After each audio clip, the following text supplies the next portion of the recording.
Hey, this is Johnny Damon, your favorite caveman from the 2004 World Champion Boston Red Sox. You're listening to Boston's Big Three podcast presented by Ride the Wave Media.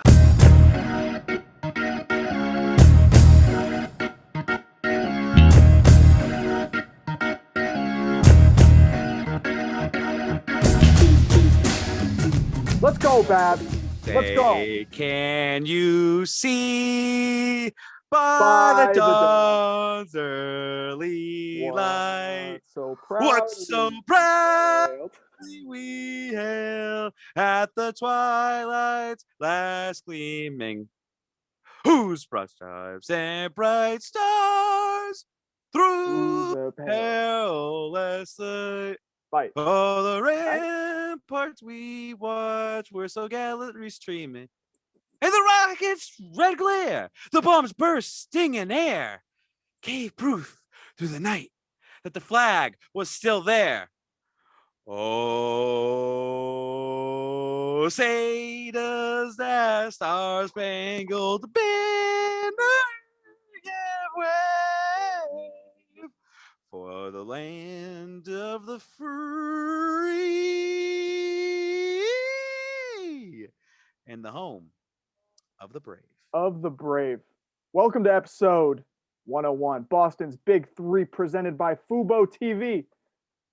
Team USA just won gold seconds ago across the Pacific Ocean, like thousands of miles away from us, but Team USA just secured gold. Thank God. They were doubted. They looked sloppy. Absolutely. Exhibition games don't matter to them. It doesn't matter. It doesn't matter. They played this tournament not to perfection, not the way that Team USA basketball normally plays, but they got the gold, and that's what matters. I don't know how long we want to spend on this. Jason Tatum was the only Boston Celtic on that team, but he did have a good gold medal game. I had 10 plus points, helped carry the way or lead the way with Kevin Durant, which is a ton of fun. But I think my favorite thing from this tournament is just watching all these all-stars play together. I mean, it wasn't perfect, it wasn't pretty, but it was really entertaining. It always is. Team USA ball. Injury-free for Jason Tatum. Get out of there. You're done. Get out of Tokyo. Get out of there. No COVID, no nothing. Yep. Go home. Put yourself in a bubble for a couple months. He's got a gold medal on the resume now. That's pretty cool. Got a gold medal. That's good for Jason Tatum. And you know what? Cool. Kevin Durant, he carried the team. He's that good. Let me raise you this question. It wasn't on our topic list, but let me ask you: Is Kevin Durant the best Team USA basketball player of all time now? No. No. You got over all time. All time. How many gold medals does he have now? He's got 3 gold medals now. No. Who's your number one? There's only one other option, but I'll argue it. But no, because that's a dream team. I feel like okay. So you know what? I'll give it to you. You know why? Basketball has gotten more competitive. Over the last 20 years in terms of across the countries. It's not like you could just put that whole dream team together and you're playing a bunch of nobodies, right? Yeah. Well, so I will give you that. Far from a dream team. But you can't just come out and say, "Oh, is he the greatest of all time?" Like, dude, these are the NBA players out there. Greatest Team USA player of all time. So it's the list is shortened. Like, it's either him or it's either Carmelo Anthony. Those are the only 2 options, and I would argue KD at this point because he's just the purest scorer ever. I'll put KD. I'll just because I know he carried him. He carried him for the last. He outscored Carmelo Anthony. I think it took Melo 40-something games to get to his point total. Whereas that took KD like 10 games less. I mean, we just literally talked about this right beforehand. The game before in the semifinals, they were down like 14 points that game. They're down 14, and KD got them right back in it. He's carrying them. But he's Kevin Durant, now the leading scorer in Team USA men's basketball history. I do have this gripe with the Olympics. What's your gripe? Or with the basketball. I couldn't watch the semifinals game because it's like it was Peacock. It's like you had to watch it on Peacock. It was on NBC Sports. No. I was at the sports book and they didn't have it on. Then I went to the hotel room and I couldn't find it. I could not watch that semifinals game. Yeah, you had to have the app. I thought I had to get Peacock, so I downloaded that app. I kind of agree with this gripe for you. It took me the longest time to figure out how to watch this game without paying anything because I downloaded Peacock and then I tried to pull up the game because it's like the first thing headlined on the app. Tap it's oh, you need a premium subscription. I've already got so many subscriptions as is. I don't need another one. So I didn't even have to download it. I already have the NBC Sports app on my phone. So you open that one, like use your cable subscription or TV provider, and then you can watch it for free on there. I mean, I had 500 on the game, and I want to watch it. Good thing I kind of didn't watch it because of just how the game's going. I don't know. I also will say this about the Olympics. Everyone keeps asking my opinions about it. I could really care less about the Olympics. I'm not an Olympics guy. I do not. I don't buy into the whole, support your country in sports. I do know this. Like, I know the whole Simone Biles topic gets brought up, and I do agree. You know, these individual athletes work very hard, train very hard every single day, have no social life for these big moments. So I'm not completely shitting on them to go out there and say, like, I don't care that way. It's just, I'm not going to sit down and watch gymnastics. I'm not going to go sit down and watch swimming. Like, but you'll watch the ones you're interested in though, because they're on. I mean, I really didn't watch basketball. Really? It just didn't interest me. Have you watched anything other than basketball? I just feel like I've turned the TV on like right as I'm going to bed because of the weird time zone difference, and just watched whatever sports are on. Michelle had like gymnastics on, and I watched a little of it. It's just like I just turned over and went to bed. Like I could care less. I think also maybe because of the time difference. Yeah, I've been going to bed early, dude. Like I'm it's old, brutal for East Coast because throughout the night. Like this was, I don't know what time this game was on. I think it's a 10 a.m. game for them basically over there.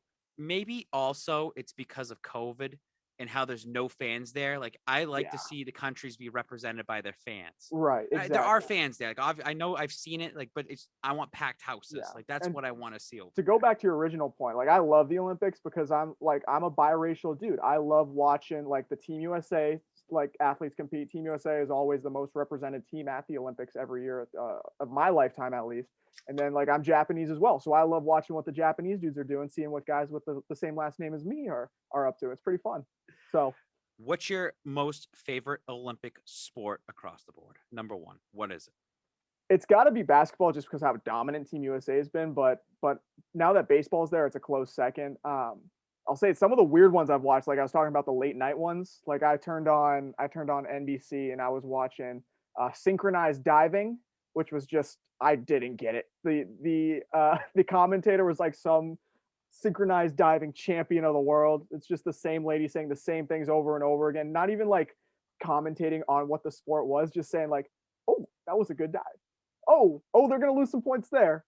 And then I think my favorite one thus far that I can honestly say I haven't watched in the last 10 years, water polo. I had a time watching water polo. That was fun. Team USA, I don't know what they ended up doing, but the one game I watched, they came from behind by like 4 goals and ended up winning it. Pretty cool. My favorite Olympic sport is not a summer Olympic sport. It's a winter Olympic sport. Trick question there, man.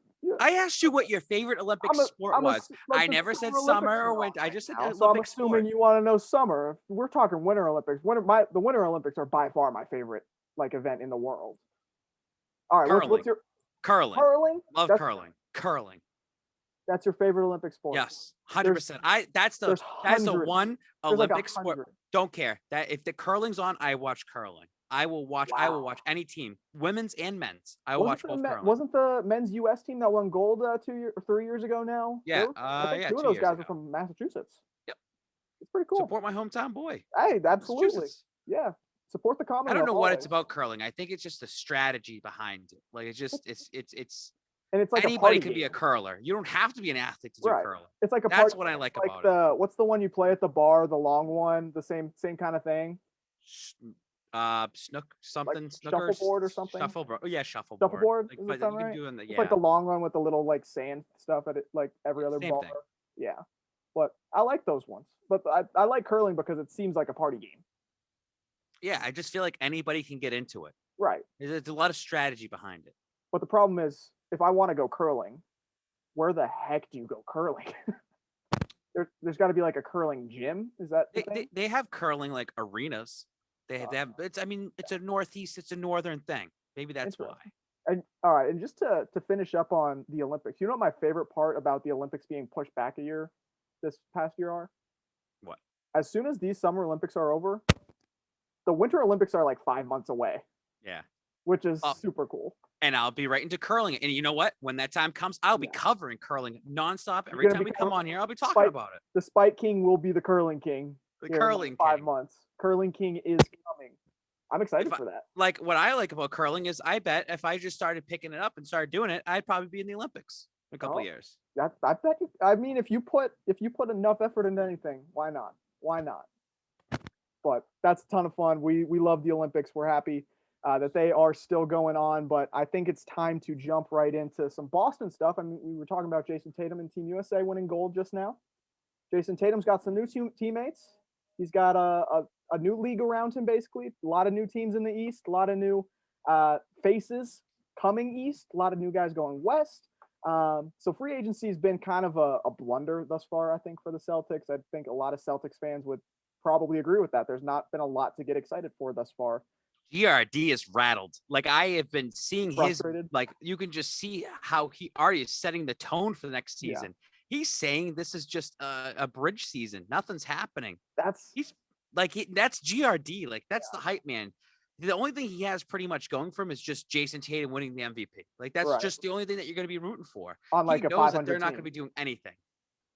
And I think I've seen this idea floating around on Twitter a lot because that's where I get all my Celtics news from. I'm not the basketball guy here. I love watching the Celtics. I think I'm definitely going to be tuned out to the Celtics this season based on what I've seen so far. Like I'll have them on. I'll know the scores. I'll know if they won or lost. But it's not going to be a team that I'm like traveling. I'm not going to be like going to every game that I can to get to see what's going on with the Boston. But then you're going to fall in love with them because you're putting this in your mindset now. This team's not going to do anything. Then all of a sudden they go on a 10-game win streak or something. This team just starts like putting it together. And then you're just like, or they make some sort of trade at the deadline finally for the first time in so long. And you're like, oh wow, like this team's actually going to go do something. And that's what I was saying is like, I think like what they're doing right now is setting up for next year, right? That's like, because what do you do with a bridge season? You use it to cross over to the next. Lower the bar, lower those expectations, because what the expectations are Eastern Conference Finals every single year. Eastern Conference Finals, you need to get the NBA Finals. The Celtics are kind of saying like new coach, new GM. Let's put the bar back low. Like playoffs is just your bar now. Like playoffs, just getting there, just the 8 seed. And the thing about the Celtics before this streak of 4 Eastern Conference Finals in 5 years, 6 years, something like that. That bar was where it's at now. Like they weren't expected to get past the first, second round and then keep finding themselves. But this is bullshit. Like what a cop out, Watabe, because it's like this team has put out a team to say we need to go to the NBA Finals. We need to go to the Eastern Conference Finals. All of a sudden, it's like, hey, the bar set loads a bridge year, and all the green teamers are accepting it. Yeah, we're not going to be good this year. What is this? Like, you should be going for the NBA Finals every year. It's just bullshit that this is such a cop out, and the green teamers out there, the biased green teamers out there, are just going to be like, yeah, I mean, Babz, it's a bridge year. Oh, we're not trying this year. Look at the team we have around us. It's just like such a cop out.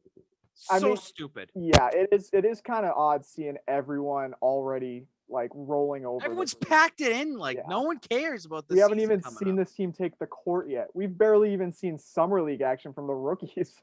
And that's why I'm going opposite. And I said, that's when the unexpected happens. And that's when the team goes on a run and everyone's on top of it. And like, oh wow, instead of being projected 8 seed, you're now a projected 4 seed. And you're like, oh, we shouldn't have been there.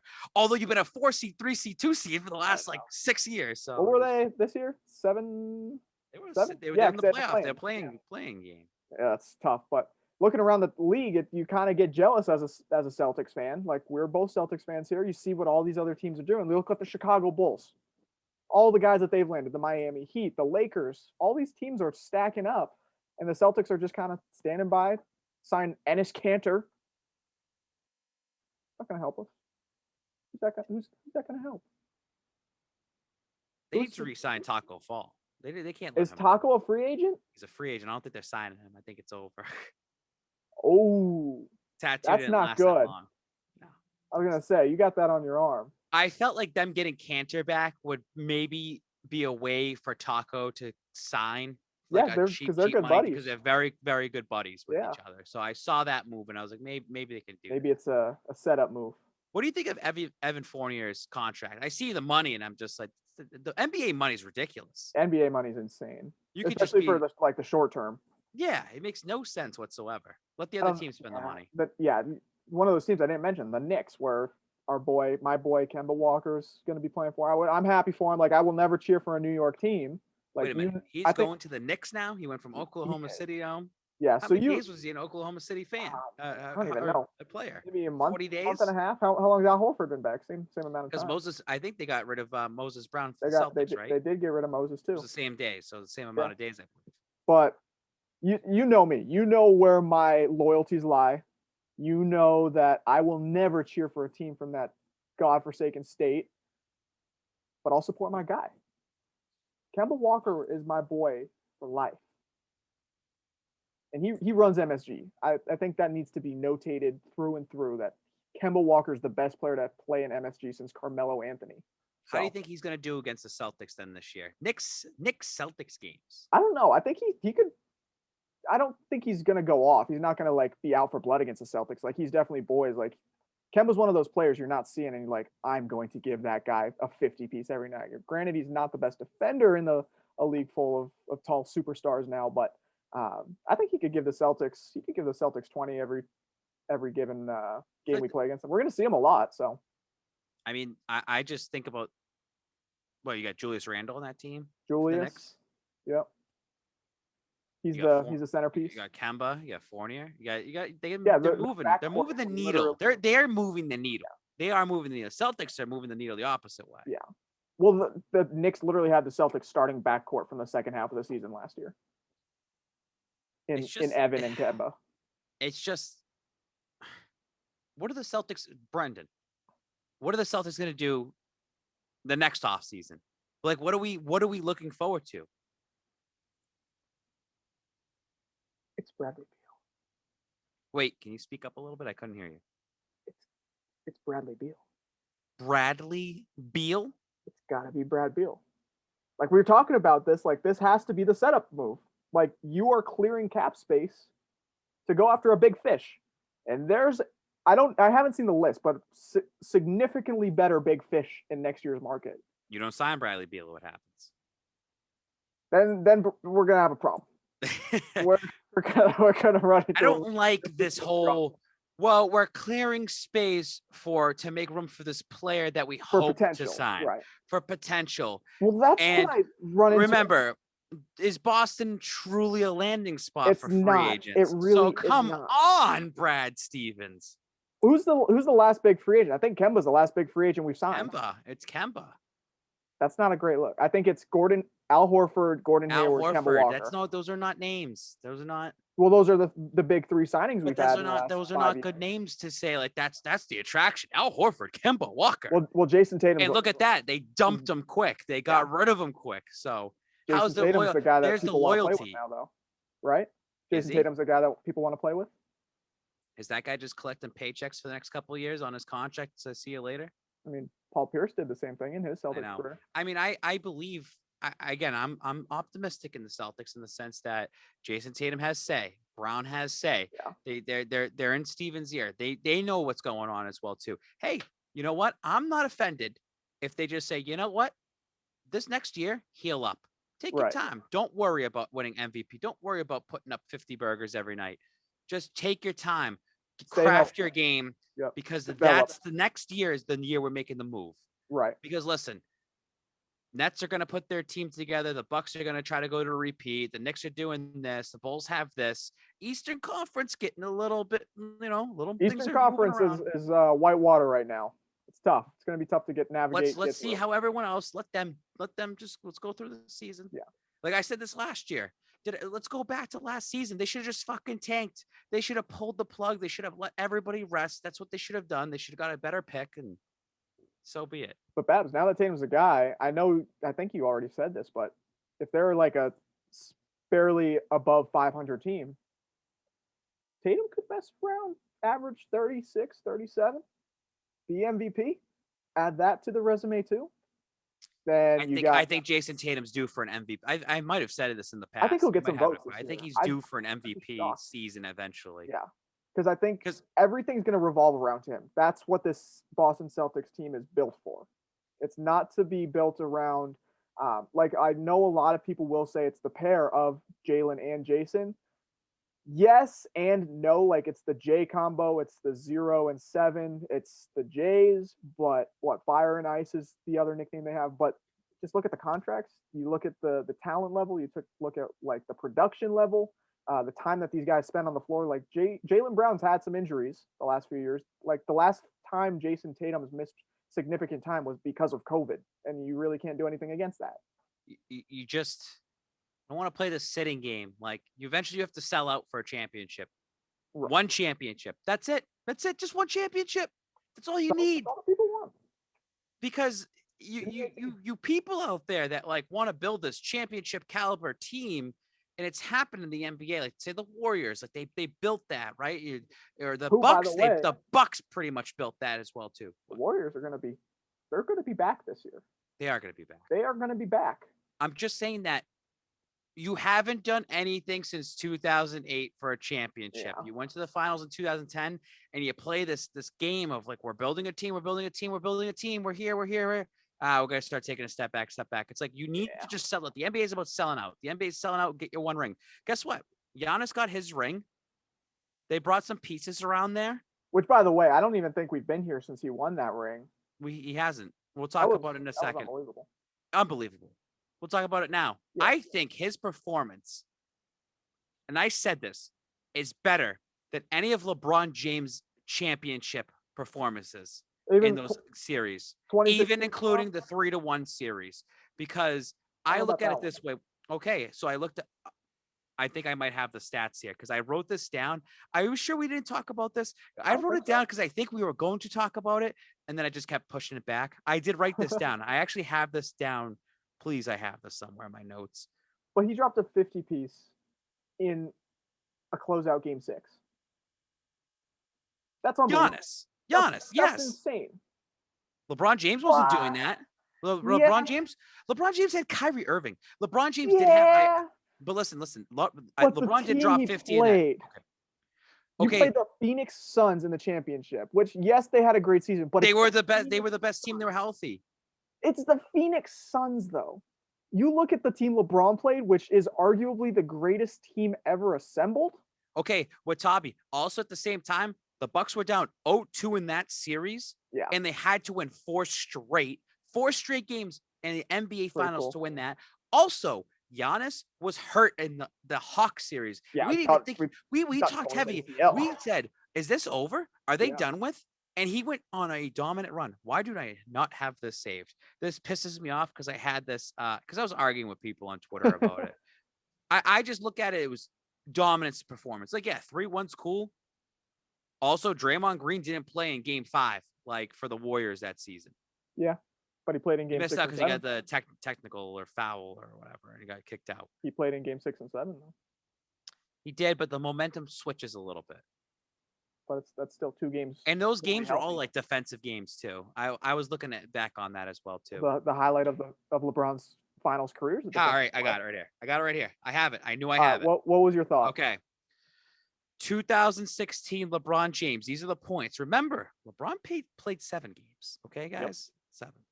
23 points, 19 points, 32 points, 25 points. That's the first 4 games. With no Draymond Green, he scored 41. Then he scored 41 again. And he scored 27. 7 games. So in Game 7, closeout game, which he did have the blocked by James. Like that was like defense. That was a defensive game. Like defensive play of the decade, arguably. Yes, I would. Great call. Yes. Don't forget he had Kyrie Irving as well too. And there was a lot of talk back then in 2016 that Kyrie Irving should have been the MVP. Just saying. There was a lot of talk back then about that. No. Yes, there was. I'm just saying. Saying he should have been considered for MVP. You have to if you're going to count the points, look at the rebounds and assists that LeBron had too. Because if I do believe he was the first player to ever average a triple-double in the finals, and that was the year. 2021, Giannis. 20 points. Not 20 points in the first game. Yep. He's getting his groove back. Like he just came off the injury. Like we didn't know what that Giannis was going to be. What does he do the next game? It's like 40 something, right? 42. 42. They're down 0-2 now. In a loss though, yeah. 41. Yep. 26. I mean, LeBron scored 19 one game, 32, and then 50. 50. That's dominance. You're not going to change my mind on this. Like, yes, I respect both of those performances as all-time finals performances. Giannis's was really cool because they're both homegrown players doing this both for the cities that drafted them and whatever. But LeBron's that was the most dominant one against the most dominant team of the decade. No, I don't believe in that whole. You have to look at the level of competition. Oh, come on. Too, though. 73-9. That means nothing. The regular season means nothing. That does it. They're coasting through the season. They're playing bad teams. They're beating those bad teams. It means if LeBron James really wanted to try and certain teams want to try, they could go 82-0 if they really wanted to. That record could be broken. I don't believe that. I just don't. No one's gonna touch that record because 73 and they were 73-9. Like it's just it's 3-1. Like it's just they don't believe that. The best regular season records historically don't win the championship. We've talked about this maybe like 40, 50 episodes ago. You watched it, and Giannis was dominant. He was dominant. You couldn't do anything against him. But I will say this: I think that's it for his career in terms of championships. Really, in terms of MVPs, he's gonna get some more accolades. He's just started, I think.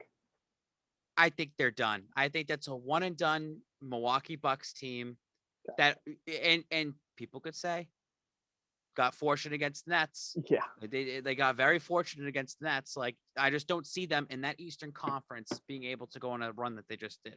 All right, that's a lot of talk about Cleveland, and we have a lot to talk about on this show. This is a long show. We talked about it. We're gonna cycle back to the namesake of the show, Boston. New England Patriots are back. They've been back.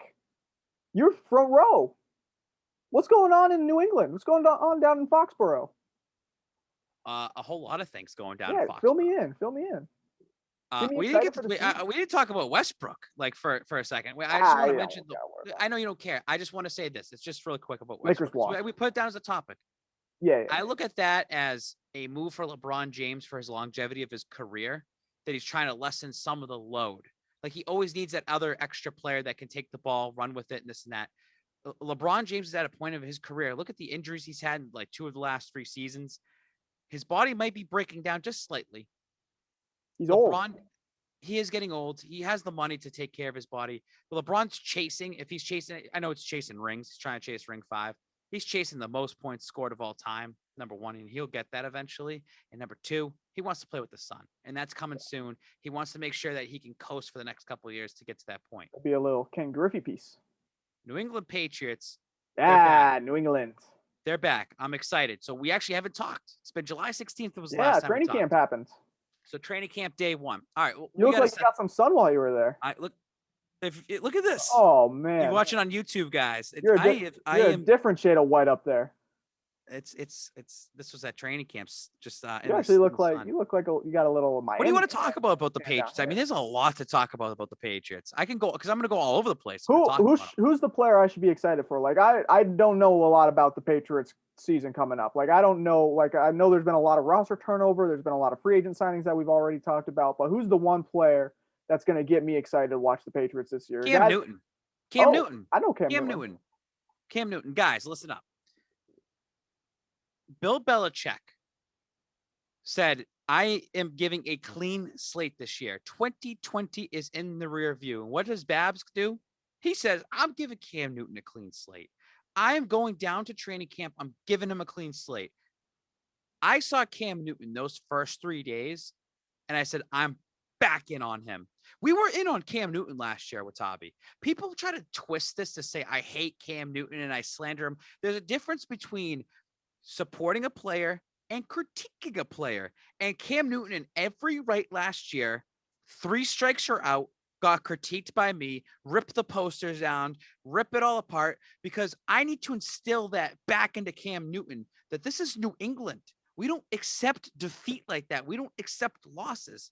Now you want to come back here and sign a nice little contract and earn your money and say, this is a clean slate. And then when I go down to training camp and finally see you in person in the New England Patriot uniform, he said you were back in person. I'm back in on him. Cam Newton feeds off the crowd. He needs the crowd. And it made me just look at it and think about those games. And we talked about it. How does not having a crowd affect the game? And in Cam Newton's case, it does. And now being this whole Cam Newton lover and supporter and the clean slate and positive welcome vibes. To the club. I feel like I was alone there last year. You were coming at me when I was in Panthers fans are coming in and say that's the style of the game that he needs. He needs to have that. He needs to feed off the crowd and that energy. And whether that's positive and negative. And I just see that he's supported down there. People want to see him succeed.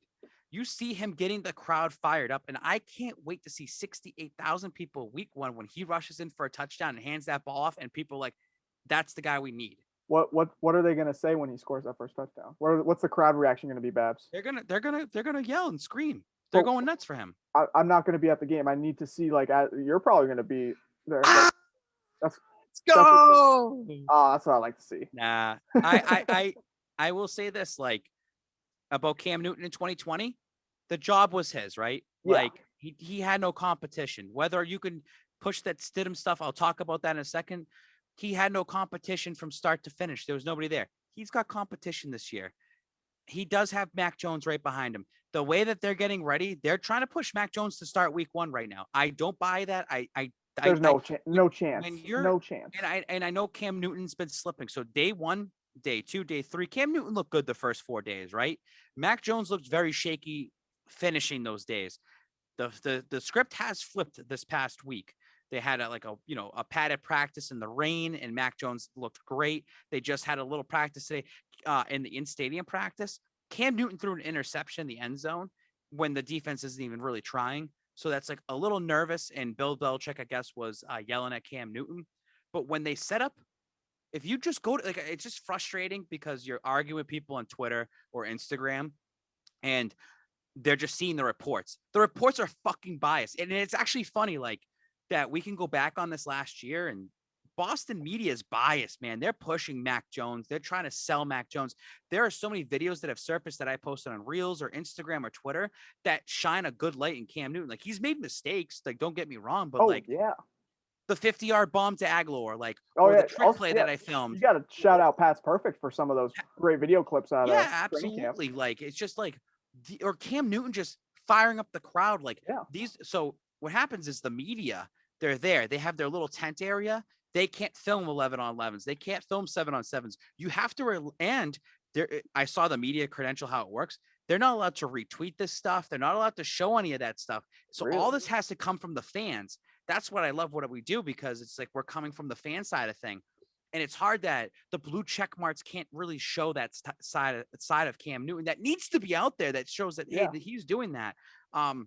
Even today, personality, and that he's good on and off. Dude, even today, handing the ball off to a young kid in the crowd, it's just fans want to feel just like Ride the Wave or Spike King. Fans want to feel part of the platform on social media. Feel included. Fans want to feel part of the game. That's what Cam Newton is bringing you this season. Again, this season, Cam Newton is your short-term solution that we needed to see, and Mac Jones is your long-term solution.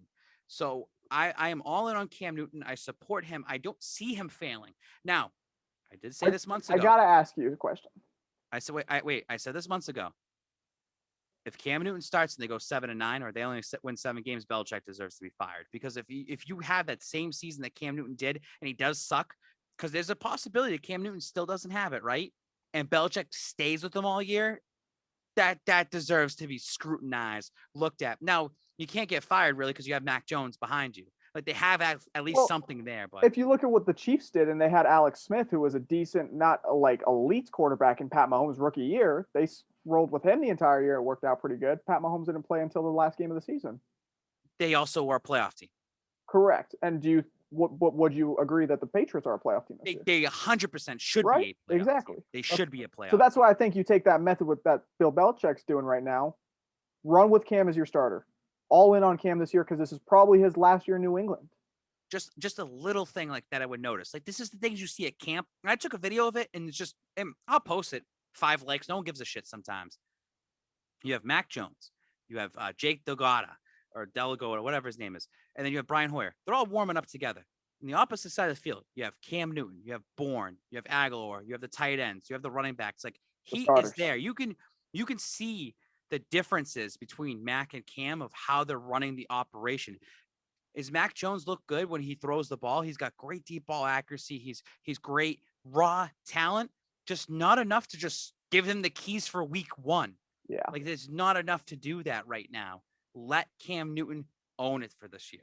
I gotta ask you how you got to this point of being all in on Cam, because anyone who's listened to our show in the last year, anyone that's followed you on Instagram, Twitter, the last year, knows how all in you were on Jarrett Stidham. And then I feel like all of a sudden there was just kind of this change this offseason about like once, like I want to say it was around draft night. Like, I don't even know, not even draft night. That was a long time ago. Maybe like a month or so after draft night.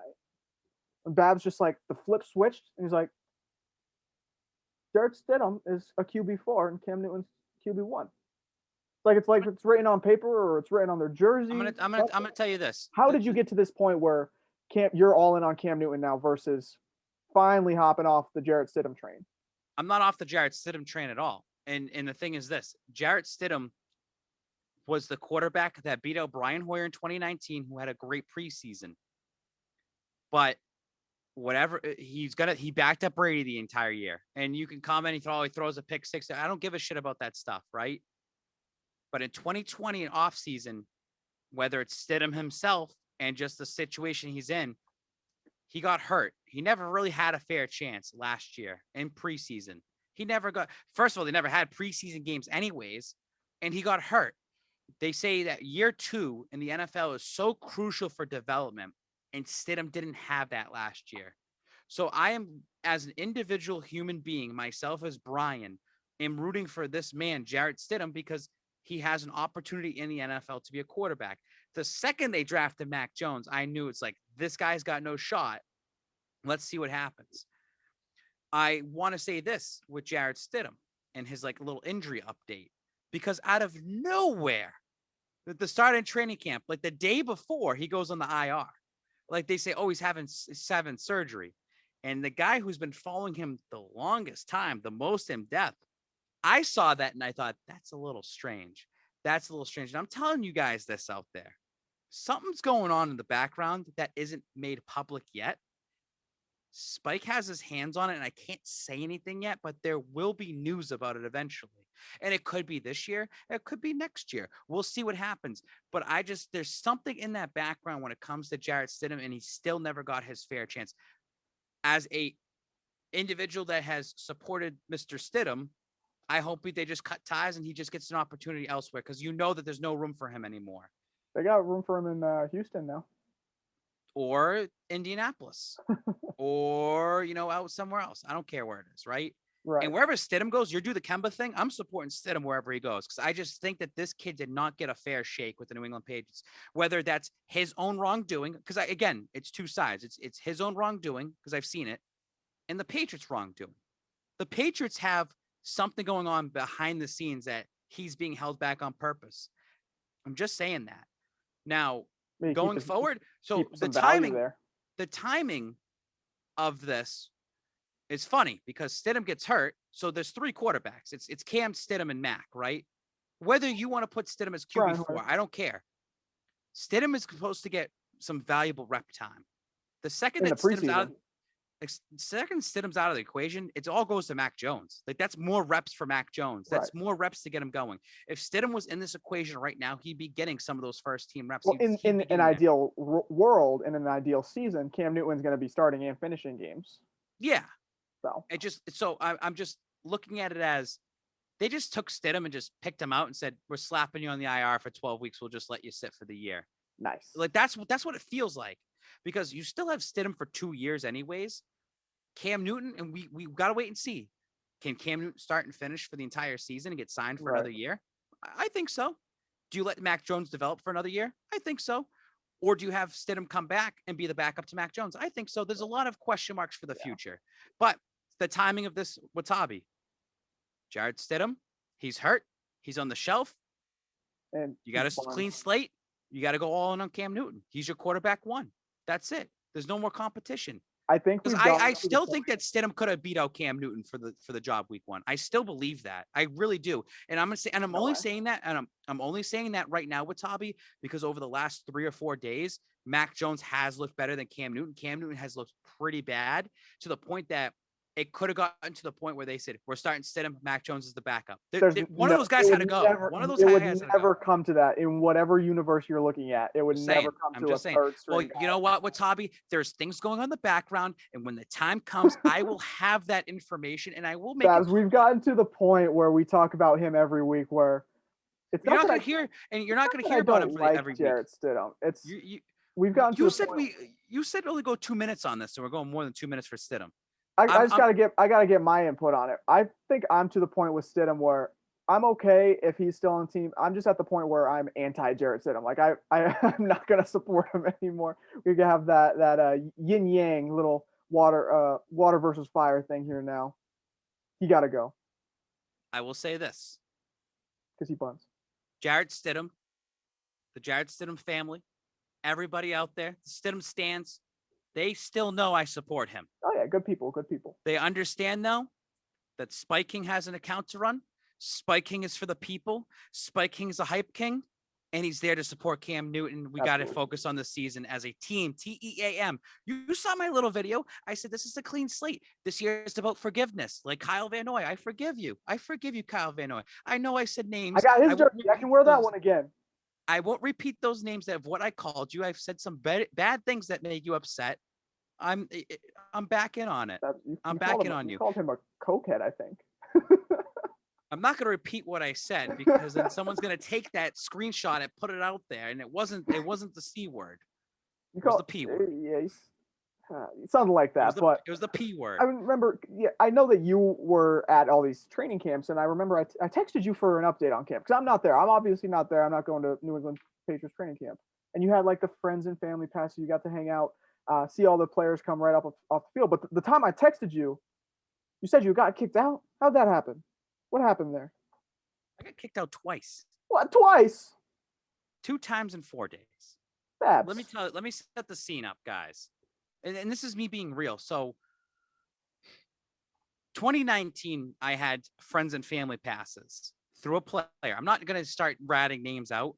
I got a pass through a player to be in that area down there. Now, some players like spiking, some don't. That's fine. If you're Dante Hightower, you probably don't like me. I wore the eye black. I had the belt. Dude, I have pictures. N'Keal Harry, Gilmore, Jacob Johnson. We Ride the Wave Media had the first interview with Jacob Johnson. Jacob. Thanks to Dan Shea. Yeah, I call him Jacob. Jacob. I'm tired. So listen, the Pats saw that, and I think that I was on their radar. Hand? What is that? I have full chapstick. That was on their. I was on their radar at that time. 2020 comes by and goes. Like no one's going anything. First day of training camp, I have passes down there. Yeah. Now I've said this. I'm not doing the eye black. I'm just kind of being somewhat low key this year, right? I got passes. I have legitimate wristband passes to be in that area. And that's when I had some great videos of everyone walking out. I was right there. Mac Jones, I have a crystal clear. I hate uploading stuff when you're there. It doesn't come out clear. I have a crystal clear video of Mac Jones, first day training camp, walking out. I was told this from GRD. Said some of the media was pissed off because they saw that I had a better view than them. I swear to God. Someone said something to somebody. You rattled. While I was there. You rattled them. And they were like, what is he doing over there? And they came up to me and said, I want to see a wristband. I said, here's my wristband. I got this through a player. They said, this is a family and friend section. And I said, I have friends on this team, in this organization. And people out there. I've been doing this like social media stuff since 2017. It's not like I just like, you meet people, you meet players, you do charity, you do work with them, you promote them, you go to autograph signings, like you become friends that you talk to them, right? So whatever, they let me stay there. And then eventually they said, okay, you got to get out of this area and you have to go sit to the VIP area, which the VIP area is just right behind the end zones. If you saw what I was doing most of the week, I was sitting in the bleachers, like which was way better because you had like a perfect view. I had it's like very a good 50-yard videos. line type thing, right? Yeah, it was perfect. So I didn't take it to heart. Like, it is what it is, right? I have a target on my back. This is the kicker. So I got kicked out of the friends. I still was at camp. I still was, I walked around. I wasn't kicked out of the camp. I thought you were causing a ruckus. I wasn't. No, and that's the thing that bothers. So here's the thing with Watabe. When you say you get kicked out of something, I'm assuming the worst immediately. I have witnesses around me. Like, I know if I'm in the wrong or if I'm yelling. I'm not bringing that energy down there in those certain areas. And the people around me were like, that's kind of fucked up. Like that, you do a lot for the Patriots, positive and negative, but you do a lot that you bring have friends, you bring excitement, but sometimes it's negative and they don't like that. They don't like that. So let's fast forward to Saturday. Like, I went 2 straight days in a row. I got great content. I was putting things on the live. You guys can watch the QB battles. I had some videos. I was tweeting. Like, I did all that. I covered it the best I could. Saturday comes. I got another pass to be in that area. I had a legitimate pass to be in that area. A legitimate wristband. Got it. Like, you've seen the videos the first day. I got the golf cart ride. You go up there. I showed it off. I was up there. And this time around, they changed the media. The media now had the closer view on the grass. That's cool. I stood up on the hill right over there by myself, not even doing anything. I took a video of Mac Jones walk by. I got a tap on the shoulder. And I'm not going to name names. I can't say these things. They're listening. They're probably listening right now. They've been spies. Not even spies. There's rats out there because there are people out there that just want to see the downfall. This individual grabbed me and said, "What are you doing here? You're not." I said, "I have a wristband. I was given this from a player to be here to meet him because the Tom Priscilla put out the day before that the COVID restrictions were lifted for friends and family and that they were allowed to see him out the field. And that player wanted to see me afterwards." He says, "You're not a friend or family. You're an associate. You're an associate with these players." And I said, "No." And here's the thing. When this was going on, I'm very relaxed because you're not going to win against the New England Patriots. And this, or like, what are you going to do? That's fair. Not a lot of people have won against the New England Patriots in the last. No, not many have won against the New England Patriots. So I'm not going to win against them, and I'm not going to cause a scene in front of people. Like, it's just a bad look. So I just talked to him and said, I want to understand why this is happening. That's all. Like, just give me the reason, and I will leave. Like, that's fine. Would not give me the reason. Would not. And I kind of know why. I know why. And then he escorted me out, and I said, what's going to happen this season when I'm getting tickets to games or I'm getting certain areas? Like, are we going to play this game all year? So I had to give up my wristband. And I'm not trying to get players in trouble. And the thing that bothers me is, like, I'm not doing anything. Like, so I had to make a couple calls. I had to make a couple messages. These motherfuckers in the Patriots organization that hate me don't understand the pull I also have upstairs as well, too. There's people in certain areas that you know. There's certain people that have pull. Are you the puppet master? Or are you running the Patriots? No. But it's more so I just want an answer. I just want an answer. And I live with it. And I got my answer from somebody very, very high up in the New England Patriots organization. Very, very high up. I'm talking number 3. That's how high up. And I can't say who it is. Is it Tom Brady? I got my answer. Says, love what you do. I love everything you do. They just look at you as media. They see social media as media. You post things on your over there. Like, and I'm just posting clips, like, and stuff like that. Like that. But here's the thing. Everyone else has phones down there and they post it to their Facebooks and Twitters and all that. Like, the family does that. Friends do that. Like, they post shit. So they view it as just media and you're there. I talked to people. There are people in the media that were there on Wednesday and Saturday. And I talked to them and they said that other media members complained. And they said, they're complaining about you. You're getting more access than they get. I had people, because you're getting more clicks, you're getting more likes than them, and their bosses are getting mad. And like, I get it. Like, I said this to T Guns the other day, like when we're like last night or whatever. I was like, imagine you're a beat reporter and you write this article, right? Like say example, Mike Reese, and he works hard. He writes this whole ESPN article. He writes a whole ESPN article. There are people on Twitter that just take they screenshot it or they just copy and paste it as a tweet and then they use it and they get more social media likes and clicks off of it. I can from this podcast alone, I can take your same quote that I used last year too. You said on this show, out of context, I'll take it out of context right now. Bill Belichick deserves to be fired. You said that on the show. Yeah. And I said it. Now you can take me out of context. It's just funny how the media guys complain, and I know who they are. I'm not stupid. And I talk to other ones, and they're just like, yeah, they're jealous. Okay, cool. And guess what happens? You kick me out, and I got kicked out of the air, and I accept the L. Whatever. It's an L for now, because I'll take W's later. Okay. I go right into that crowd, and I got better fucking content in that crowd than you fucking little media members out there. I have better, like I just told you, I just kind of set this up for you.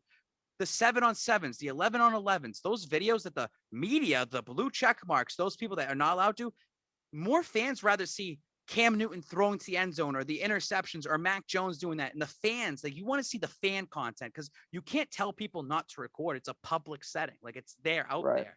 And I swear to God, I've been doing more on Twitter. Like I told you, for the last year, I've been trying to build things up. I had better content than any of these fucking media. Yeah, they might be able to talk to the players afterwards and you write your articles and you get your blue check marks and this and that. There was better video content. There was better, this is what I see, in front of my eyes. Because when Cam Newton is doing the little handoff to Sony and it's going to Jacoby Myers and it's getting thrown to him for a touchdown, those media members are sitting in a tent all the way on the other side of the field. They can't see what's going on. So I just like the view that I had. And it just makes me laugh. There are people in this Pats organization, also high up and down low in the media, that want to see me fail. And I have this feeling with Watabe at some point this season in the 17 games that are happening, there's going to be a time and place where I am going to be somewhere, which I have the right to be there. Just like the friends and family, I feel that I had the right to be there. If the guy just said, we consider you media and you don't want to be there, then I accept that. I had to get it through somebody else. And it's just tell me to my face. Why not give me a media pass then and keep me in that area? If you're considering me media, then why not give me a media pass? So what's the difference then? I don't get it. I also say, I'll put my phone off. I won't record a single thing. So it's just mind boggling. Something's going to happen this season that I'm going to be in an area that I'm allowed to be in because I was given that access. And then someone else is going to see that and complain and they're going to try to strip it away. And I'm going to make a fucking big deal about it. This is going to be the third time, third strike. Cause a scene. I'm not causing a scene because I'm not going to yell and scream and do all that baby stuff. I'll record it. I'm if I recorded my interactions on Wednesday and Saturday, and I was told I should have did that, and I posted that stuff, you guys, because it's my word against their word, right? Right. If you guys saw that, you would have just been like, Babz was in the right both times. I don't know why this is happening to him. But again, it's the New England Patriots. You got to watch what you do. And they could I wouldn't be surprised one day they're like, don't come to our stadium. That's just how it's going to end up turning into. I don't get it, right? They don't like you.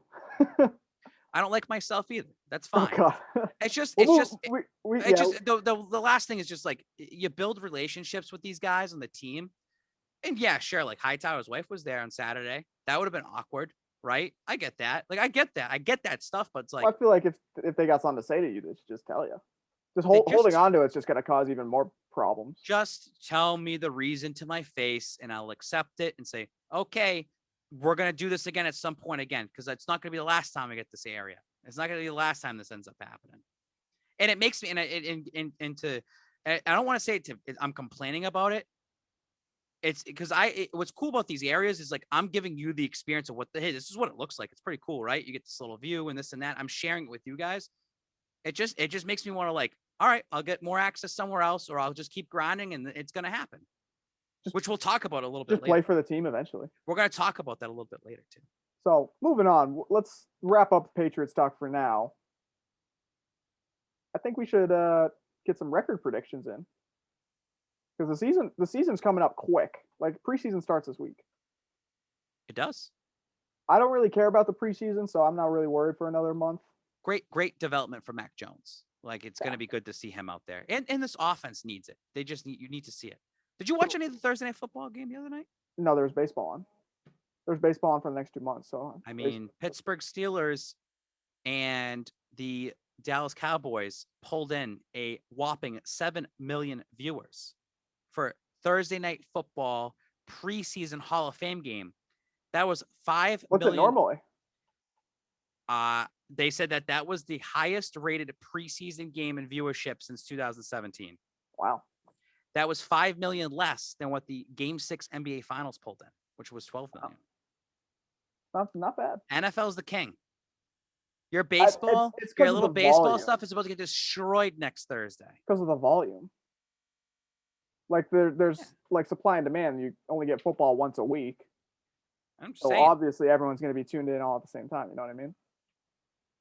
Like the Celtics, if you were to count like every single Celtics game per week, I'd assume it would probably be pretty comparable. Baseball definitely not, but no. But you look at like all the primetime games, there's you can only pick and choose. You know what I mean? Like every single football game is going to be televised in your local area because it's only happening once a week. The New England Patriots will be going 15-2 this season with Cam Newton at the helm. Cap. No cap. So a lot of people are preying on Cam Newton's downfall. A lot of people, these little fan pages, or I have my opinion and I want to tweet it out. Cam Newton's going to start the season 2-5. He's going to be taking over. I don't get I don't get this whole because Cam Newton's starting week 1. Like people need to understand that, right? And I understand that. I'm just coming from me. Like he's starting week 1, barring injury. So Cam Newton, week 1. Everyone keeps saying, oh yeah, after the Tampa Bay game, Mac Jones is going to start, right? The first 4 games of the season, you're facing Miami week 1 at home. That's a win. He beat Miami last year, week 1, with less of a team around him. Week 2, at the New York Jets, Zach Wilson looks terrible right now with Watabe. The number 2 overall pick looks terrible. The New York Jets, that's another win. You know what I just found out about that kid is he's half the age of Tom Brady and he's got the same birthday. Same birthday, half the age. 44 and 22. That's insane. Week 3. We don't have to go through all 17. No, but I'm not going through all of them. Okay. I'm setting the tone. Week 3, they're playing the New Orleans Saints, who don't have Drew Brees anymore, who don't have Michael Thomas for this game. They have nothing going for that team. It's at home for the Patriots. The Patriots are going to start 3-0 for the season. So these truthers and debunkers, Cam Newton could start the season and have 2 touchdowns, 2 interceptions. It's the team that's going to win these games. Yeah. You're going to start the season 3-0, and I'm going to say they lose. Would you be worried if they lost one of those first 3 games? Would that change your perspective? No, I wouldn't, because because that'd be a 2-2 start. But they'll start 2-2. Yeah. Right. But then let's just finish it off.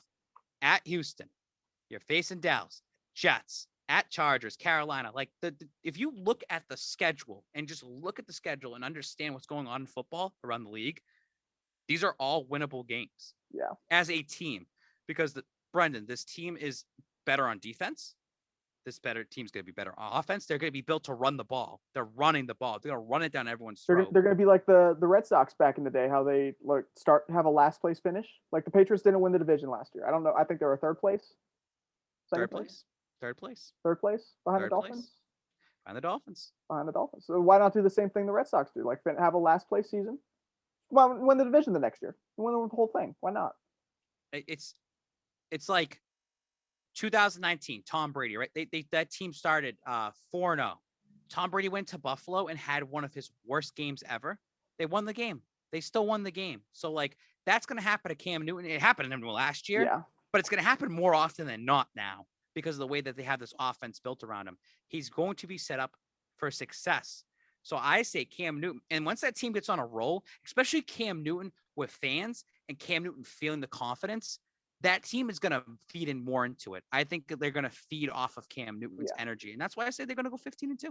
Take my official record prediction. So 15-2. That's a lot of wins. It's very doable with the schedule that they have around them. And 2 losses, I'd just chalk it up as Buffalo and Tampa. It is a third place schedule, but there's nothing that's put me over the top on the Patriots. Like, like I'm not as in depth with the Patriots as you are. Like, you're basically in with the media, like we were just talking about. But I'm going to, as a fair weather Patriots fan, until they get to like November time, Patriots, I'm going to go a very average, like above average, above whatever they did last year. We're going to go. Let me make sure the math is right in my head. All right, you ready for this? 11-5-1.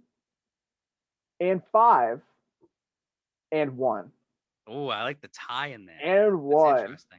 Like, why and not? 1. Like, it's the first year of 17 games. Belichick might find a way to still have a normal regular season schedule. Before you said the record, in my head, I was gonna wait. I'm waiting to see what the number you were gonna say. Yeah. The minimum amount of wins that the Patriots will have this season is 11. You put it right there. Right. It'll be double digits. It's double digits, and 11. Is 11 enough to make the playoffs? I don't know. Sometimes it's not. I think that'll definitely be good enough for wild card. It should be enough. The Bills will be good again, though. I think the Bills are going to suffer this year. Really? That COVID stuff and Cole Beasley being very outspoken. The second that team has a COVID outbreak, it's gonna ruin their chemistry. They're gonna have to forfeit some games. They're already tweeting at each other. They're already talking shit. And then this guy just got signed a $150 million guaranteed injury contract and he just signed for $250 million. You don't have to try as much anymore. Right. Bag security. I just explained to you, Cam Newton has Mac Jones behind him. The leash is short. This guy can't fuck up. Like, he really can't, because once they go to Mac, it's over. There's no job security for him.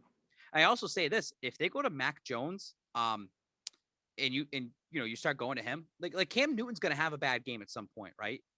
And people in the media are going to say, let's give it to Mac next week. Well, hey, we're 4-2. Like, we're going to roll Cam the next week. Like, I think it'll be like a 3 strikes thing, like you were talking about. Like, there's no chance Bill just pulls Cam after immediately. If his first game is bad, Bill's not pulling him. I said this months and months ago again too. Like, Watabe, like, Bill's also looking at Cam Newton as, like, he respects Cam Newton. He's stuck by his side all of last season. Cam Newton's a Hall of Famer. I don't know why people think he's not. Like, he's second all time in rushing yards for a quarterback. He's behind Michael Vick. He has 70 rushing touchdowns as a quarterback. He's like, that's insane. 35 more than the next guy, right? And he's a former MVP. And people are saying, well, that's not enough to get in. That's enough for him to get in at some point down the line in his career. And especially, let's see what happens this season. Belichick knows that. Belichick is never going to get any lip service ever from Tom Brady. Yeah. Like, he's never going to do that.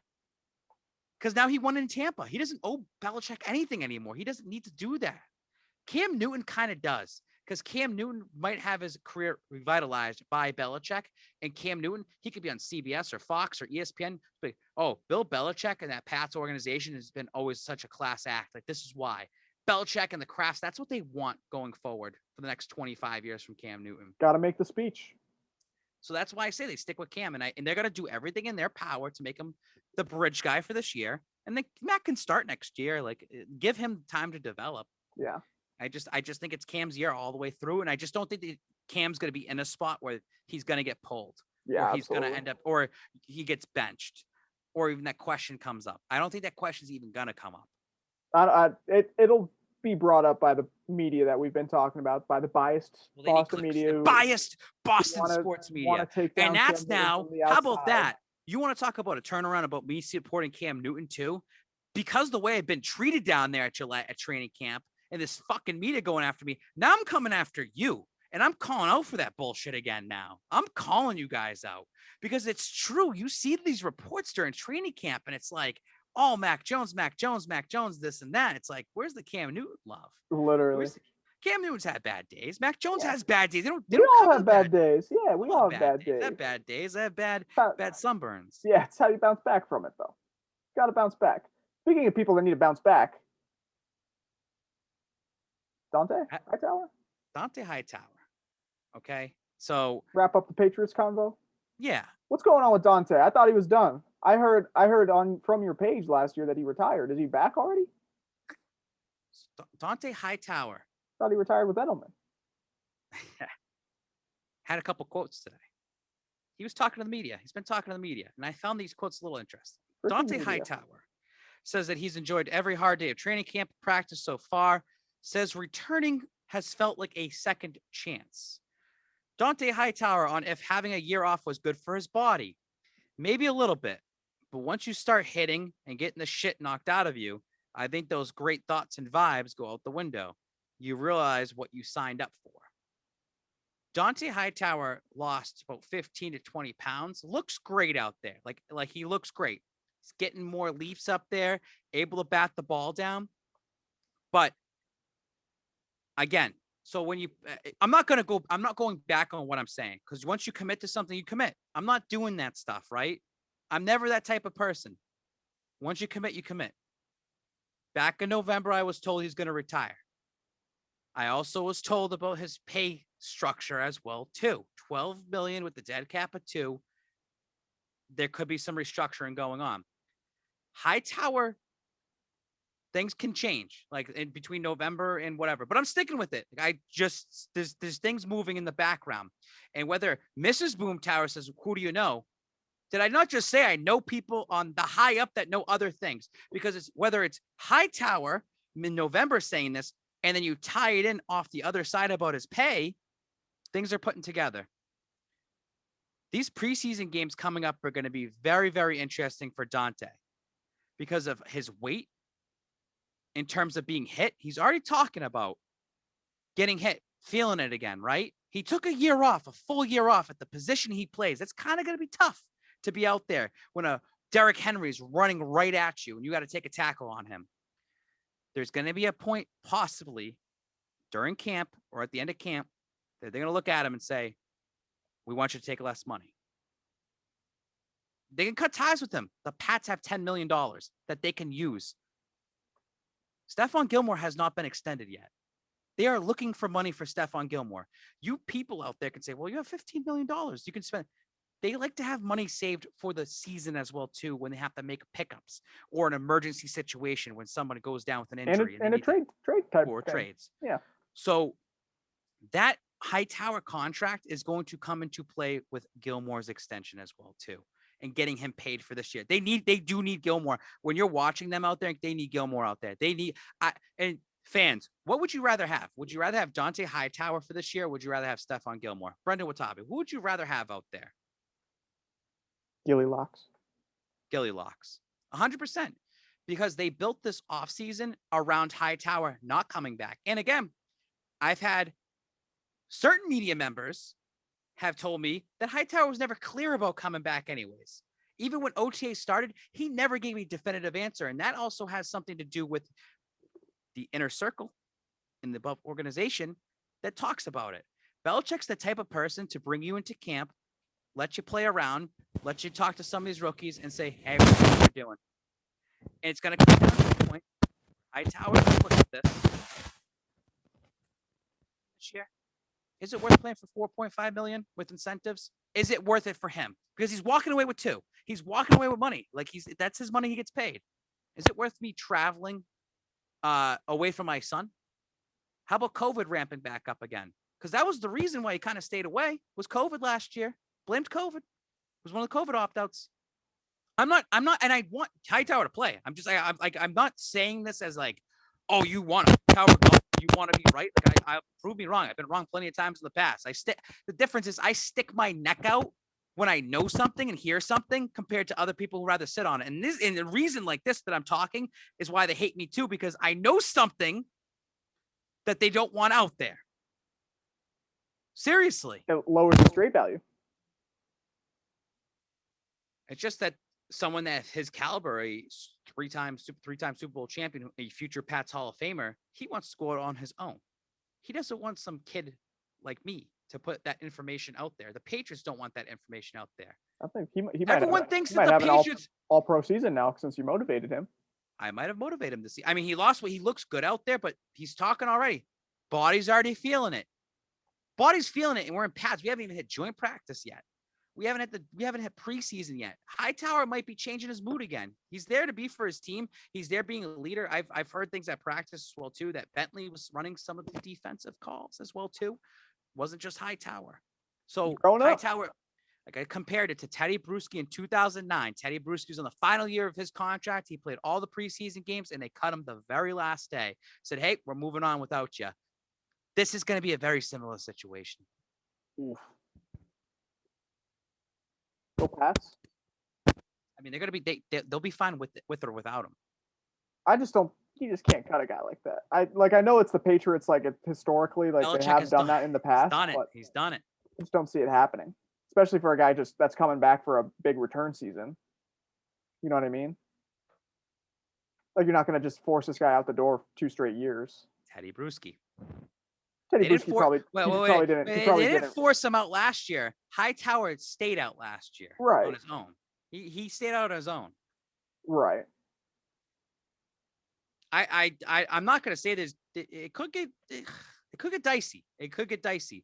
I will say this, like just be fans that are listening to this right now. Be logical for a second. I just told you, what would you rather have, Hightower, or you have a Hightower or Gilmore, right? That's one, right? Just think about this. Hightower is going to get paid $12.5 million this year. That's his money, rightfully so. He's a 3-time Super Bowl champion. But if you cut Dante Hightower tomorrow, the New England Patriots have an added $10 million on their cap space. Don't you feel as a business move, you might go to Dante Hightower, who stepped away from your organization last year? He didn't want to be in the trenches at 7-9. He wanted to step away because of either COVID or his kid or whatever it was. Did he still get paid last year? Well, he gets paid like $150,000, $250,000. It was just like a little, if you opted out, you get like a little pay and your money carries over to because last year was his last year of the contract. Now it got pushed over to this year. Oh. But if you're Bill Belichick and company, aren't you looking at it like, well, you walked out on us last year.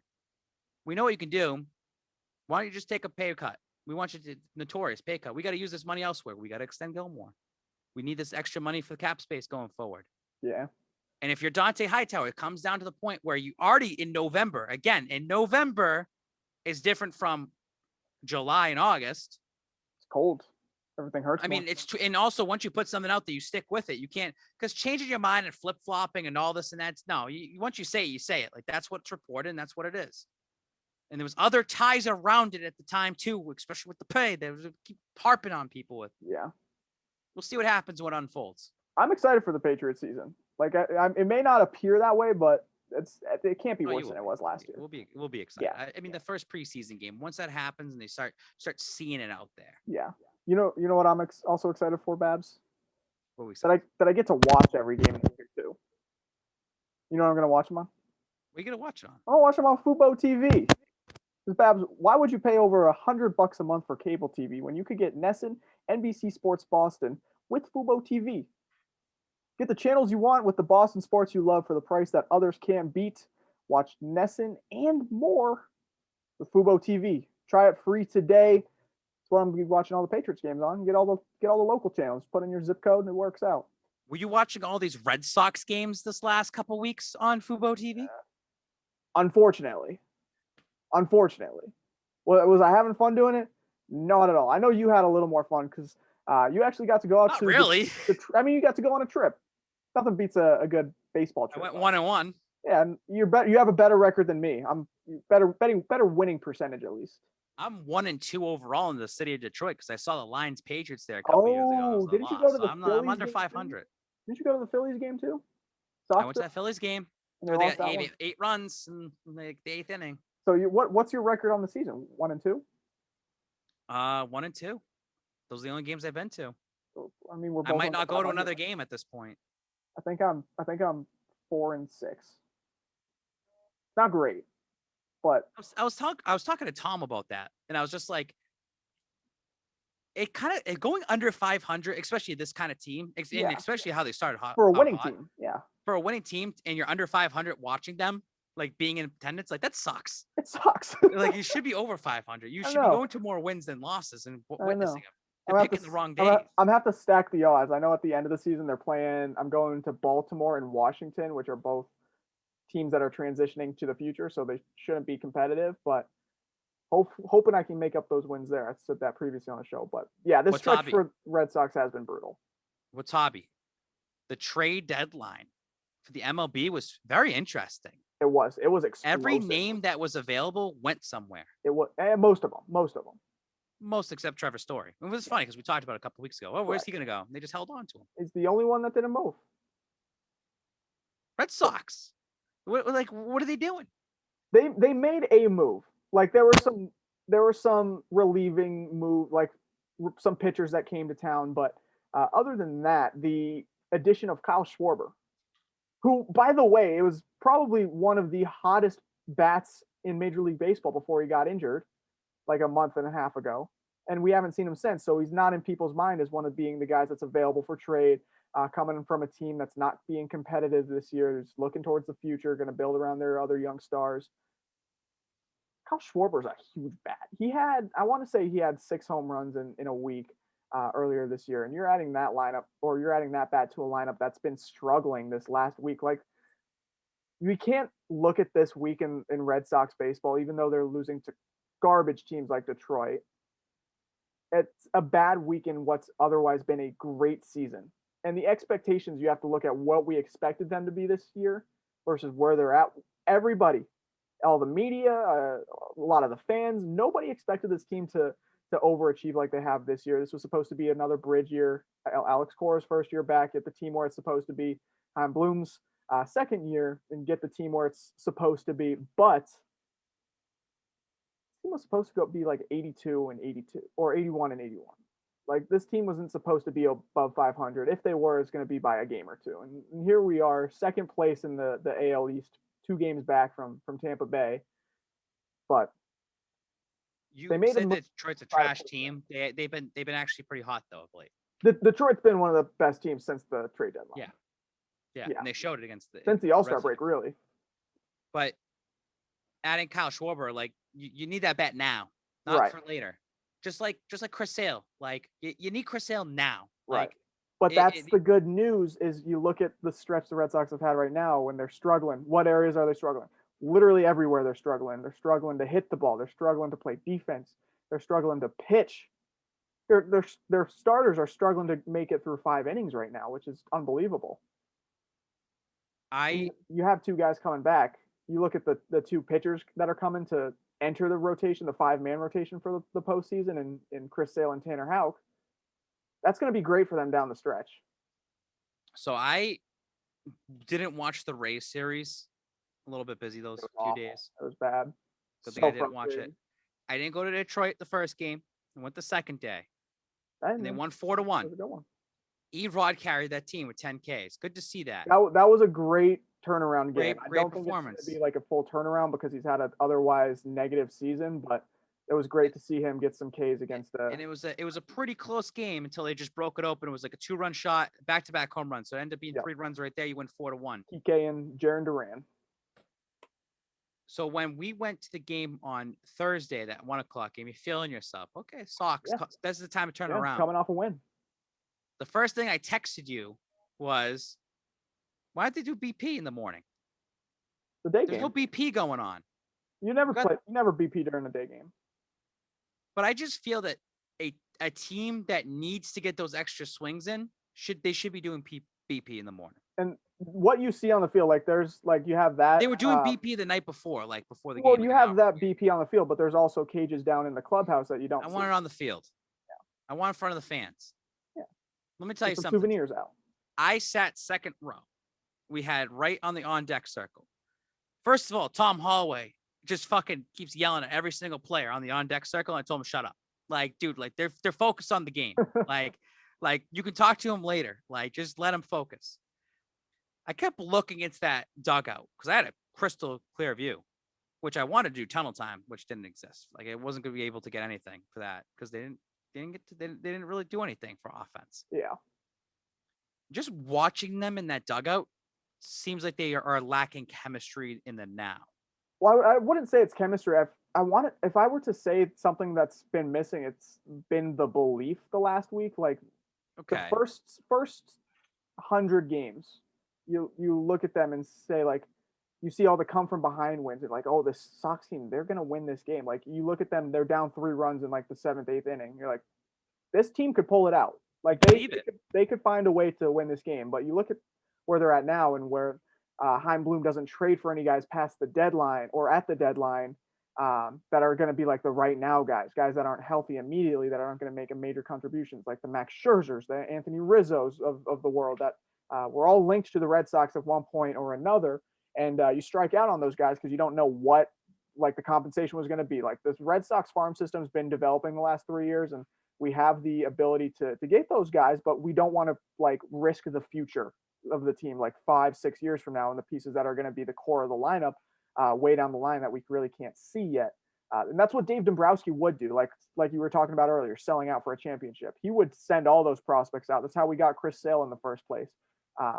So we're building a culture in Boston right now. The Red Sox are doing something that's preparing them to win right now in getting these bats like Kyle Schwarber that are going to help you in the near future, but not immediately. And then you're saving those prospects. You're not sending them out for another team that's going to be competing against you in a few years to get a guy for right now. You're saving those prospects for the future of the team, which is very, very important in baseball, more so than other sports. Yeah, but when you look at the New York Yankees, they've had the contributions right now. Doesn't mean they're going to stay hot the rest. No. I think they're 3 games behind the Red Sox right now. I mean, just watching them those last 2 games, or the last 2 days, it was they were down 3-0 against Baltimore, and they finished the game 10-3. Last night they were playing against Seattle. You know, they're down 2-1. They scored 2-2.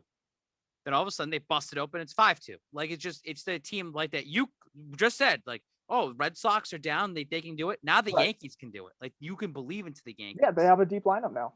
But what I want to make sure that is very known is that the Yankees have had a bad season and they've had a good week versus the Red Sox, who've had a great season and a really bad week. So it's just the table turned. I'm thankful that we're Red Sox fans because we've had a lot to be excited for this year. Yankees fans have been depressed this season up until this week. Like the trade deadline was the first time I've actually seen Yankees fans genuinely excited for baseball in this season. Just in the last 10 games. Kind of embarrassing, honestly. Tampa Bay 6-4. The Yankees and Toronto are 8-2. The Red Sox are 2-8. Red Sox have won 1 game in their last 7. It's not good. Not great. Not they a great. They can turn look. it around. Like they absolutely will turn around. It's early. Like it's too early to like not selling out on the team. Yeah, you got to make the corresponding move. It bothers me with where they're at. It bothers me a little bit, and I know why he does it. Like Krab is coming out. This team fucking sucks. This team sucks. They're not doing anything. He did that when they were losing on Thursday. I'd say it's more of a disappointment thing. Like, I will double down on this. It's a bad week in an otherwise great season. Like Corey was kind of saying about Thursday, and it's like, the Red Sox might just lay down, which kind of was right. But it's just you're about to try. You want to win series. Like that was the chance to win that series with 2 going into Toronto. And now they got smoked against Toronto tonight. I think it was what was the final score? Like 11? I think they poured on 11-4. We had a position player come in and pitch. Jonathan Arauz made his pitching debut in Toronto tonight, which is it's also weird. We're actually playing in Toronto right now. It's the first time in like 3 years. Yeah, it's good for that city to get. Red Sox haven't played in Toronto since 2019. It's 2021 right now. And this is the last time we play the Blue Jays this year.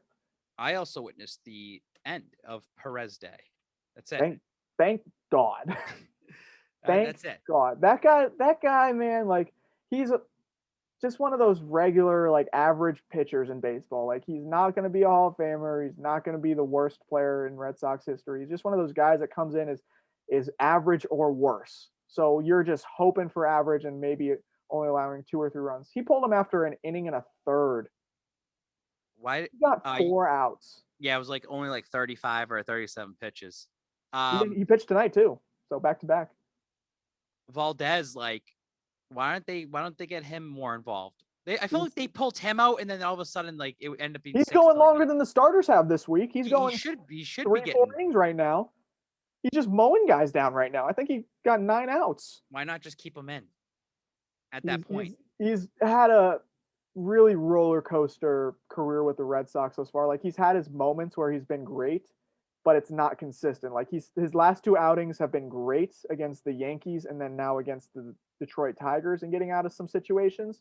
So I think if he comes back out again, it might not look as pretty as the first time. I don't know if that's like a confidence thing or his stuff's just not there every other start or appearance, I should say. But Phillips Valdez, he's good. We were backing him. He got out of a bases loaded jam with only giving up 1 out. Perez gave him bases loaded with 1 out, and Valdez only let 1 runner score. The one thing I'm just nervous about is you have Toronto for another 3 games in the next 2 days, and then they're looking to catch up too. And you go and have Tampa. You're home, but you have Tampa. This month is all division. And then you have the Orioles, which could be a little break. Yep. And then you have the Yankees. So it's just like this stretch of games coming up. You need to go over 500. You need to go over 500. We need to just get back to 500. Watabe, this could be the dog days of the end of summer where it's just they could go on a humongous skid, and then it starts getting out. This is the skid. They're coming out of the skid now. They should have came out of the skid against on Thursday. It should have been against. That's when they should have came out of it. But because then when you lose back-to-back games tomorrow and a doubleheader, well, how you feeling? Well, if they lose both halves of the doubleheader, I'll be a little concerned. But you just got to win one. It's the way doubleheaders work. You win 1. Yeah, win 7 innings. You can throw the next game if you have to. You got to win Sunday. So the Red Sox will be all right. I will tell you again, I will say this, my quote of the night, it's a bad week in an otherwise great season. Have you ever been to Detroit before? I have. I've actually been twice. Comerica Park? I've been, so that was one of the stadiums I went to last summer when none of the stadiums were open, but I got to watch BP and some live practice from if you were looking, you've probably seen it. Out in left field, there's that parking garage. Yep. I just stood up and watched the game up on top of that garage, and they didn't let fans in. Yeah, there's a restaurant up there too, that like a patio and stuff. Yeah. There's certain areas that you can see into the stadium. Yeah, a lot of those tall buildings because they're right across the road. But it was the White Sox and Tigers. So you've never been into the stadium? Never been into I've been into the team store that was open. I always say this about these stadiums. It's nice, right? Yeah. It's like Fenway is so cramped. Like every time that you go to these other stadiums, no matter where you go, the concourses are large. Like you ever had you're able to move around. Like Fenway's all cramped and. That was one of the most crammed I've ever been. It was game 1 of the 2018 World Series, and there was the thunder delay. And it was like the game was barely delayed, maybe like 10 minutes. But everyone was already like starting to find their way to their seats like 20, 30 minutes before first pitch. And there's a thunderstorm rolling over Fenway at that very moment. So we're thinking like, is game 1 even going to happen? Like, what's going on? Are they going to have to postpone it? But it's hard because it's like the postseason schedule's been set in stone already for like 3 months. But when everyone comes out of the concourses at Fenway and into the stands, or comes out of the stands into the concourse, that's when you realize how small Fenway is outside the seats, because then everyone is just packed in there, and it's hard to even maneuver. It's hard to get around. I've been one of those people that, I mean, I don't go to every single game, and I understand the history of Fenway Park. I'm still one of those people that, you know, maybe if the Sox didn't have the history that they do, especially in the last 20 years, they might have had a new park by now. No, there's no chance. I don't know. Like, I feel okay. So if they never won a World Series, I'm saying like the 04 never happened. It's still a historic stadium. Yeah. It got the Fenway's in like the historic society. Yeah. It's just like tough, man. 30 years ago. You go to these other places, but then when I'm at the Tigers game and the people in front of us, love Fenway Park, beautiful stadium. Everybody, no one's gonna say they hate Fenway Park unless they're from the Bronx. I don't hate Fenway Park. I just wish that Boston had a more like spacious stadium for my wide body.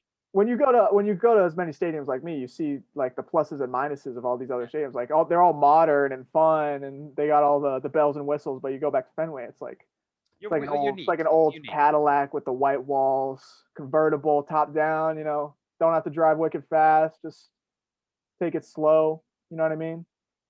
Just fun. Like it's classic. Coasting. You know what I liked I'm trying to remember things in Comerica. I didn't really go in the out like. Comerica's a big park. Like I don't know if you noticed it on the TV, but like the amount of triples that were hitting that series were. Oh yeah, there were 3 or 4 triples in that game. Yep. Like not even just like hustle triples, like just stand up triples. Balls just rolling around in the outfield. They have a carousel in there too for kids. Like I saw in the stadium. In the stadium, they have a carousel. They have like a whole kids area and stuff. It was cool. What? Did you ride it? No. I was zooming. Like I was zoinked. I was just zoned in for laser focus. I was laser focused for 2 straight days. Yeah. That's why I was up for 30 straight hours. Craziness. Are you gonna try to go to some more Sox games this year, or? That might be it. You got to get back to 500, man. Patriot season starts now. You got a month left. You got to get one more game and get to 500. Call it quits. I got to go to the Champions Club. So this is what happened. Yeah. I got tickets through Drew and Mike podcast in Detroit. Yep. I got tickets through them, and so the guy actually owns the season tickets. He invited me out. Said, "Hey, you're going out. We're already planning this trip, anyways. Oh, yeah. Just sit in my seats. Those seats, face value, $127, and you saw the view I had. Down the third base line, not a bad view. A little elevated, so you can see everything. Buffet. There's food, hot dogs, nachos. Those hot dogs looked a little suspect. I left because we moved down, because the Sox were winning. It's like the 8th inning, and there's still hot dogs, like 25 of them rolling on. Like the 7-Eleven, just infinite roll hot dogs. My buddy Matt Persico saw it, and it was just like, that's gross. Just self-service, because that's called the Champions Club. That should be someone should be serving it to you, right? Like they might do it, or already pre-made type of just grab it's already in the tin foil. And like the dangerous thing there is like buffet, anyone could just grab it. Like Joey Chestnut could come in and just have one of those hot dogs and spit it back up and throw it back right on there, and you never know. Do you put ketchup on your hot dogs? I got roasted on Twitter because I posted the hot dog and I put ketchup and mustard on my hot dogs. They say you're not supposed to. I like ketchup and mustard on cheeseburgers and like stuff outside. Like if I'm grilling my own hot dogs, like I go down to the grill out back and I like char grill, make my own hot dogs. If there's some char on that hot dog at my place, I'll put some condiments on it. When I go to a ballpark and get a ballpark dog, I get a Fenway Frank, no condiments. Just fried dog and bun. I guess I'm just not a traditionalist like you baseball people out there. That's what I'm saying, man. I want ketchup. I want ketchup and mustard. I like the combination. In some societies, Babz, I think putting ketchup, like I don't know what societies, but it's like if you ask for the condiments. Baseball society. Yes, and it's actually the equivalent. But like it's like embarrassing. Like it's saying like this equivalent to your Asian culture or your Japanese. Yeah, exactly. Japanese culture in the sense of sushi. You're not supposed to be dunking it in like soy sauce. I mean, you are. No, but I believe in Japan they say that you're supposed to be eating it without it.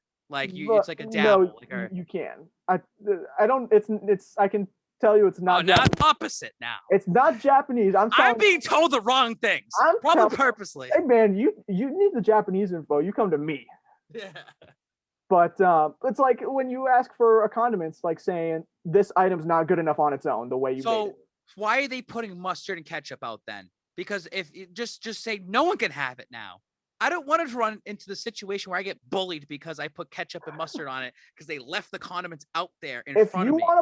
If you want to put ketchup and mustard on your hot dog, it's all you. I will not bully you. I think there's a time and place for it.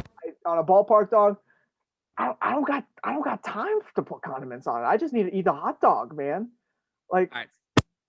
I just need to finish these hot dogs, get back to the game. Like I'm Joey Chestnut in these things, and I don't have time to watch the game. Like I'm focused on a dog. When I've got condiments, I'm spilling, I'm dripping.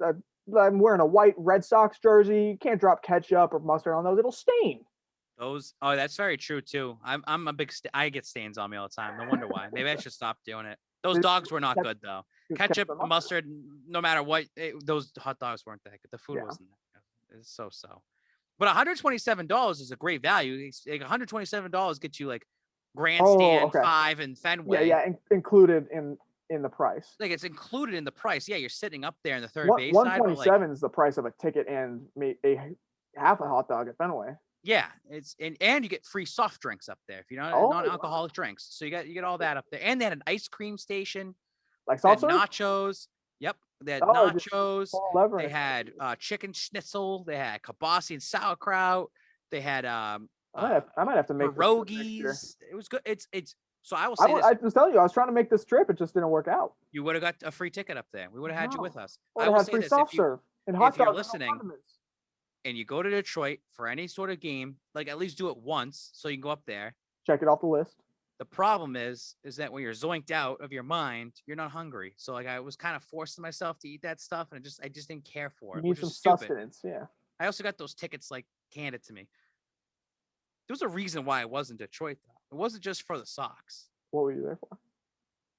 I had a little conversation with a few people out there. Yeah. More like one person. It was the two people. The Detroit people. Detroit people. They've been keeping an eye on Spiking for the last 2 years. Like, this is the Drew and Mike podcast, but they had this people that know people that know people. So their major radio station for sports out there is called The Ticket. I believe it's 93.1 or something like that. 93.1, The Ticket. They only have 2 local radio shows out there. Your morning show to the drive to work and your show going home. What are they going to talk about? You're going to talk about the Tigers? You're going to talk about the Lions? You're going to talk about the Red Wings? What are we talking about here? Toucher and Rich, they all stink. Toucher and Rich, they talk sports like barely, and they just talk about what's going on, like and having fun. That's what we do. There is some preliminary conversations as of right now. It means nothing. It's just keep an open mind. This is opportunities that could come. Hashtag Babz on the radio. Babz might go to Detroit and might have his own radio show. Detroit, though. Detroit. So the idea, the whole thing about this was to have an open mind about switching media markets. And there's somebody that they're keeping an eye on me. They say, we've seen your growth through your social media. We've seen that you have the ability to do podcasting. They know this. The podcasting, you're able to come on radio. You have connections within that type of media and sports media, radio, and communications. Sources. The one sources. The one entertainment. It's entertainment radio. Yeah. So like people shit on Mike Felger like here. He's doing it purposely so you call in and you talk. But look at him. He came from Milwaukee. He's a Green Bay Packer guy. He's a Milwaukee Bucks guy, but he talks about your teams, but he's always going to support those teams as well too, his hometown teams. They are looking at it as this kid can come in here and bring that Boston championship type of mentality and kind of be in that we are better than you type of deal. And it would make great radio. We are better than them. And we are, absolutely. In everything. And you're unbiased because you're not picking the side of the Lions or Tigers. You're just going to call it down the middle because that's not your team. That's what they see out of it. We want to bet against all of those teams because there's a lot of value there. This isn't something. Now, if this was 2019 Babz, I probably would be like, I'm going there tomorrow. Yeah. And taking the opportunity because this is 2021 Babz. And there's so much other stuff in my life going on that are way more important than this. Yeah, get married. Marriage will be coming up in a couple of years, 2023. I mean, the kids, they're coming up for their 1-year birthday on the 18th. So, and they know it. They know. It's just, you're still young. And in 5 years from now, you're still young. In 10 years, you're kind of still young and you still bring a demographic that's now you start hitting certain demographics as well, too. Just keep doing your thing and keep an open mind. It might not be Detroit. It could be other ways, but there's an in there. So I was invited actually to go back out there for Michigan football. They said, well, you come any game you want to come to for a home game, we bring you out there. Everything will be taken care of. So they're kind of wanting me to start coming back to that city a little bit more and experiencing more games and more of the atmosphere. I will say this for Detroit. Like it's dead down there. Like the Wednesday and Thursday, there's no life down in there. Detroit. There's no life down there. Downtown. And you might be listening and be like, why would you want to live in Detroit? I wouldn't live in Detroit. I live on the outskirts of Detroit that are nicer areas. Like my kids. You can live in Ohio. Like That's Toledo, of Ohio. Yeah, that's where my friends. I live in the stink cold Detroit. I go to Ohio and I travel in here for my job. And you live lavish in the countryside. There are plenty of people in sports media. An example, Courtney Fallon. We had her come on here one time, and she talked about how she went down to Miami, and she worked down there for a couple of years to cover the Heat. Like sometimes you have to move around, because this market in Boston is so hard to get into, and they don't want some loudmouth SOB who the Patriots hate and has a taco fall tattoo. Then they kick you out when you try to be in here. They don't want this. So you go make it somewhere else, and it all depends on how it works. In family is the most important thing. Like family, and you can't just uproot your entire family to Detroit, Michigan. Have a plan. Yeah, no one wants to get uprooted to Detroit. But I will say this, Watabe, like it's kind of a cool, like it gets your mind just thinking for the future in terms of where do you want to go in 5 years or 10 years, like in doing 5-year plan. The fact that there's eyeballs, like hey, we're watching. You have a resume, you built it. Like maybe in the next couple of years, the 2-year window or 3-year window, get some of this done. Start doing this more often. Start finding some certain consistency. Right. But I think it was a cool conversations that we've had and kind of talked it out. And I threw out some ideas and my vision as well too, and it works. I mean, what happens with those radio shows, because we're used to this. If you have the 98.5 The Sports Hub here, right, Monday through Friday, it's 4 shows a day. It's the morning show it starts at 6 a.m. or 5:30 in the morning, goes all the way to midnight. And then for that 5-hour window, it gets preempted by Fox Sports, which is out in LA. Most of these cities across the United States, most of them are 2 shows, and the rest of the day is Jim Rome or whoever's, Colin Cowherd. It's just preempted by Fox Sports. So a lot of these cities are, and again, they might not have the same money and viewership as well too as Boston, but there's opportunity out there to like get your own show. And because what actually happens, and I've noticed this, and they said this, fans want more shows out there. Like they want to listen to sports. They want to hear talking more about sports. It's out there. It's just that stations can't find either the sports personalities for it, or they don't find it worth it. You need to. Not anybody can do radio. You have to be able to be entertaining. You're able to handle it, engaging. Yeah, get people to talk, get people interested. So maybe in my short term, I have to find somewhere here in the Boston area and try to get my foot in, like somewhere 98.5. Hello, like just to get your foot in and do a little bit more before you branch out elsewhere. I also am saying this, and nothing could happen in the future, but it's cool that it gets you going. It's cool that you just keep working at it. So and see that those opportunities begin to like find their way to you. I'm still adamant about just staying here, and I think Barstool's coming back eventually, and I think that's just. I thought they already were. Are they not? There's so much stuff that keeps going on with Barstool. Like they just did the 2 new sports books that are opening up, and then they're streaming games. I guess he's having an announcement tomorrow or the next day. Like they're going to start streaming one of these 4 major league sports. He wouldn't say what it is. I think it might be the NBA. They'll start doing games. They call games as Barstool. Oh. So every time that I keep hearing about they're trying to go back to cities, they just bought the Score like for $2 billion. So I think they just don't need the cities anymore, because now they keep going more national. So. Right. They're a national brand. We're just a small business in Boston. That's it.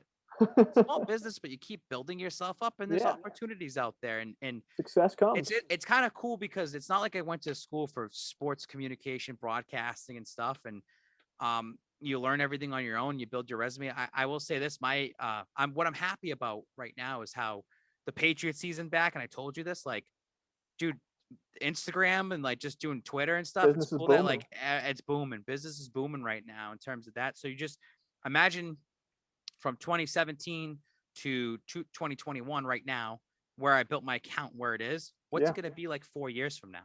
If you continue doing the same stuff you're kind of doing and covering the same percentages every year. Not so it's just that's how they look at it too, because they're saying, this is your trends and your track, because they see all my statistics and stuff. This is your trends and tracks, and we see where it is today. What's it going to be like 3 years from now if you just continue doing the same path you're on? That's what we projected to be, and that's enough for us to be like, we want you. Like this, there's something there, because it's more coverage now for them. So Yeah, it's cool. Same thing. It's cool. Same thing happening with this show, DB3. We can track those statistics, see what's going on. Yeah, see the growth. Started with like 3 listeners back when you guys started. So that was my whole thing. I will say this: Detroit. We stayed at the MGM. We went to the sports book. I didn't spend a lot of money. We lost some money. We lost money. T-Guns. I hit a $40 parlay to win 500. T-Guns won 560 separately, like through a couple different bets. Go wake up the next day after the Sox win 4-1, and you wake up the next day, you're feeling it. You're like, oh, yeah, you're hot. We saw the lineup. We're like, oh, doesn't look that bad. We talked about it, Watabe. Let's go all in. We were all in. Didn't go all in, but me and Tom both put 400 down each. Yeah. And then you start Monday morning quarterbacking everything today. Like, why did we do that? Like, one of us should just bet the game, not both of us. Like, why are we both doing that? And it went to the point where that was a fat L. I was sweating sack out there. Yeah. I think it's because of the Kyle Van Noy came from too. I think it's the Kyle Van Noy curse because I wore his jersey to the game, and I think because can't do that. I talk shit about him, he's probably like, I'm gonna make sure you suffer. So you wore a Kyle Van Noy Patriots football jersey. Football jersey to a Red in Sox. The city he just left. Yes. Oh yeah. Yeah, that's not gonna go well. It didn't go well. The baseball gods, they give and take, and they definitely took that day. I was on TV. Most people are at baseball games. I want to say this too, by the way. I noticed at one point, JD Martinez was like kind of looking at us towards our way. And then I looked, he was looking at the photographer. He was taking pictures. He knew he was getting pictures taken of him. And he was kind of like fixing his hair and doing the swinging motion without his helmet on. That bothered me a little bit because he knew he was getting pictures taken of him. And he was purposely, as he was in the hole, getting ready to go up. He's not paying attention to what's up on the field. That's why I was talking about the chemistry thing that bothered me. Like, dude, you guys are losing 3-0 at that point. Like, focus on what's going on at the game. That bothered me. I'm just saying. The team's got chemistry. I wouldn't worry about that. Okay. Yeah. Giants were down 4-0. They came back, won 5-4, right? So like I had a $100 parlay. They were game 1. Should have lost. Game 1. All right. Sweat it. Sweat the first leg. Me and Tom just sat at the sports book for 5 straight hours. I did not move. I did not move out of that little sofa seat. I sat, not even to go to the bathroom. I just sat there and just zoomed in on all these games at the same time. Wow. And by the time it was over, the White Sox lost it. We had the Astros. They lost it. The night's over for gambling because there's no other sports. There's something magical about the parlays, the sports book, having them all on at the same time. I know. It's fun watching it. So Very like fun. the night, so like the day before he had the Reds. He had the Brewers and Reds, I think, to start the day. And the Brewers had to come back on a pinch hit or something like that for a walk-off. So it was just fun. It was a good time. It was good that I want to go back there. Yeah. We'll be back I'm happy you got to do a baseball trip because that's like what my entire summer's been based on. So well, Tom, I told Tom like this, like, I mean, we were invited for the Michigan game. Then the guy was like, come out here for, Celtics or Bruins, but like I'm not gonna go out of my way for a winter to go to Detroit. Like I'll go for the summer. Yeah, I'll do summer stuff. We'll have to plan something for next year. Meet up at a certain city because I love doing that kind of thing. Yeah, it's just all about go to New York or something together, cause a ruckus. So I wrote down this in the topic list: booty meat. Yeah, I didn't know what was going on there. You talking Kyle Lowry? No, I'm talking about like Detroit, man. They got booties. They got booty meat out there. So T-Guns. Detroit. T-Guns likes the darker meat. Like Tom loves the darker meat. So he is loving the vibes out there because he's a good looking guy, right? And he's getting love out there. In a new city. So the plan was if we were to hit our major parlays, we would have went to a little place called Legends Detroit, and you guys can look that up on yourself. And he was getting all excited. No, not like that. A little bit different. He was getting all excited. And when you lose your parlay and you sit there with like $95 in your pocket, that's all you get left. You don't deserve to go. So you didn't get any booty meat. What did T-Guns do? That guy from 2 a.m. till 9 a.m. on his phone, the Olympics, looking up just Instagram booty meat, just looking at booties, Detroit booties. I was teaching him like, oh, well, if you click the geo tag to this for the MGM Grand, or you click it for Comerica, and he was scrolling through all Instagrams, looking through everybody. I was giggling, laughing. Why you gotta expose Tom like this? He doesn't care. He's not gonna listen anyways. He's not gonna listen. He loves the booty. Man. I thought it was funny. I think I saw one of the fattest asses out there on Wednesday. Like, I was like, holy smokes. Golly. Like, walking downtown. And I was like, that's awesome. It was awesome. I guess that's all we got time to do is got a little show out there. Yeah. Got a little squats in up in Detroit. I don't know what else there is to do. I'll be back there next year. We didn't go to Lions practice because we didn't sleep at all. And Gotcha. It was like 7 a.m. and I was like, there's no way we're going to this stupid Lions practice. Like, I don't care. Like, I'm sorry. I don't care. I'll come up to Detroit next year, trying to run it back. Yeah. So we talked about it this way, and like, we wouldn't plan, like, say the schedule comes out early. We wouldn't plan to go until maybe the month before. Yeah. Knowing that the Red Sox are a good team. I don't want to come out there and see a crappy ass Red Sox team, which I just saw them anyways, against a crappy ass Detroit Tigers team. You know where they're going next year. That I know you've been to the city, and you've got quite the beef with this city from years past with the Spike King. The Sox are going to Pittsburgh this year, or next year, I should say, 2022. Ooh. In a top 5 ballpark in the country against the crap team. I've been to that ballpark once. I'm excited to go to that one. It's really nice there. I'm excited to see that one. I actually have blackmailed a photo of me wearing a Pittsburgh shirt at that place. I was wearing an Andrew McCutchen shirt. Yeah. A rare photo? Has this photo ever seen the light of day? Might have to. GRD has it. Okay. We did a trip. We did the trip when we went to the NBA Finals. Yeah. We saw Cleveland and the Warriors, and then we went down to Canton the next day, and then we drove to Pittsburgh. We went there for 3 innings to watch the game. Jeez. And then we went from Pittsburgh to Philly to go grab a cheesesteak. We stayed in Philly and then drove back to Boston the next day. We used to be savages. Yeah. That's what I'm doing right now. If I was your age, just a little younger, a little spry, like I used to travel a lot. Me and T-Guns would have went to that Sox game. Probably would have left early because the way they were getting blown out. And I would have drove us all the way down to Canton and went to that Thursday night football game because it's only 3 hours away. But the rental cars right now are through the roof. Like, yeah, it's insane. Anywhere you go, it's insane right now. So, like, if I got a cheap rental car, I just said we would have gone. That's what I did last summer. Cheap rental cars because no one was leaving home. But and now everyone is. So. Car shortages too. So it's like the rental cars are just like insane. Yeah. Let's go to Detroit. I mean, like I'm at a point too. I just explained it. Like they want me to start coming back a little bit more. Like, hey, come back to our city. Start making some appearances. Come more so like. Yeah, just come see, what's like. Like I've never gone to a college football game in terms of like one of these major college footballs. Like I want to go down to the South. Like I want to go see some SEC football. Tom is a big Florida Gators fan, so I've always told him we'll go to Swamp one day. But even going to Michigan, like watching a Michigan game there, like it's different vibes. So I definitely want to do something like that. Yeah. I know Tyler wouldn't be a big fan of that. No, he wouldn't. Screw Tyler. Screw him. What? No, he's having a ton of success. He's number 1 in the power ranking still over at Barstool. Yeah. But that was a long show. We've been here for a while. You probably started the show and then had to go to work, had to go to school, and you're listening to this at the end of your day now. They might have split us up. Parts. Yeah, split us up 2, 3, 4, 5 parts this time. But we're nearing the end here. But we can definitely start wrapping up. I know your mind's always racing. I know that. So I know you've got some final thoughts brewing. If you want to spill those.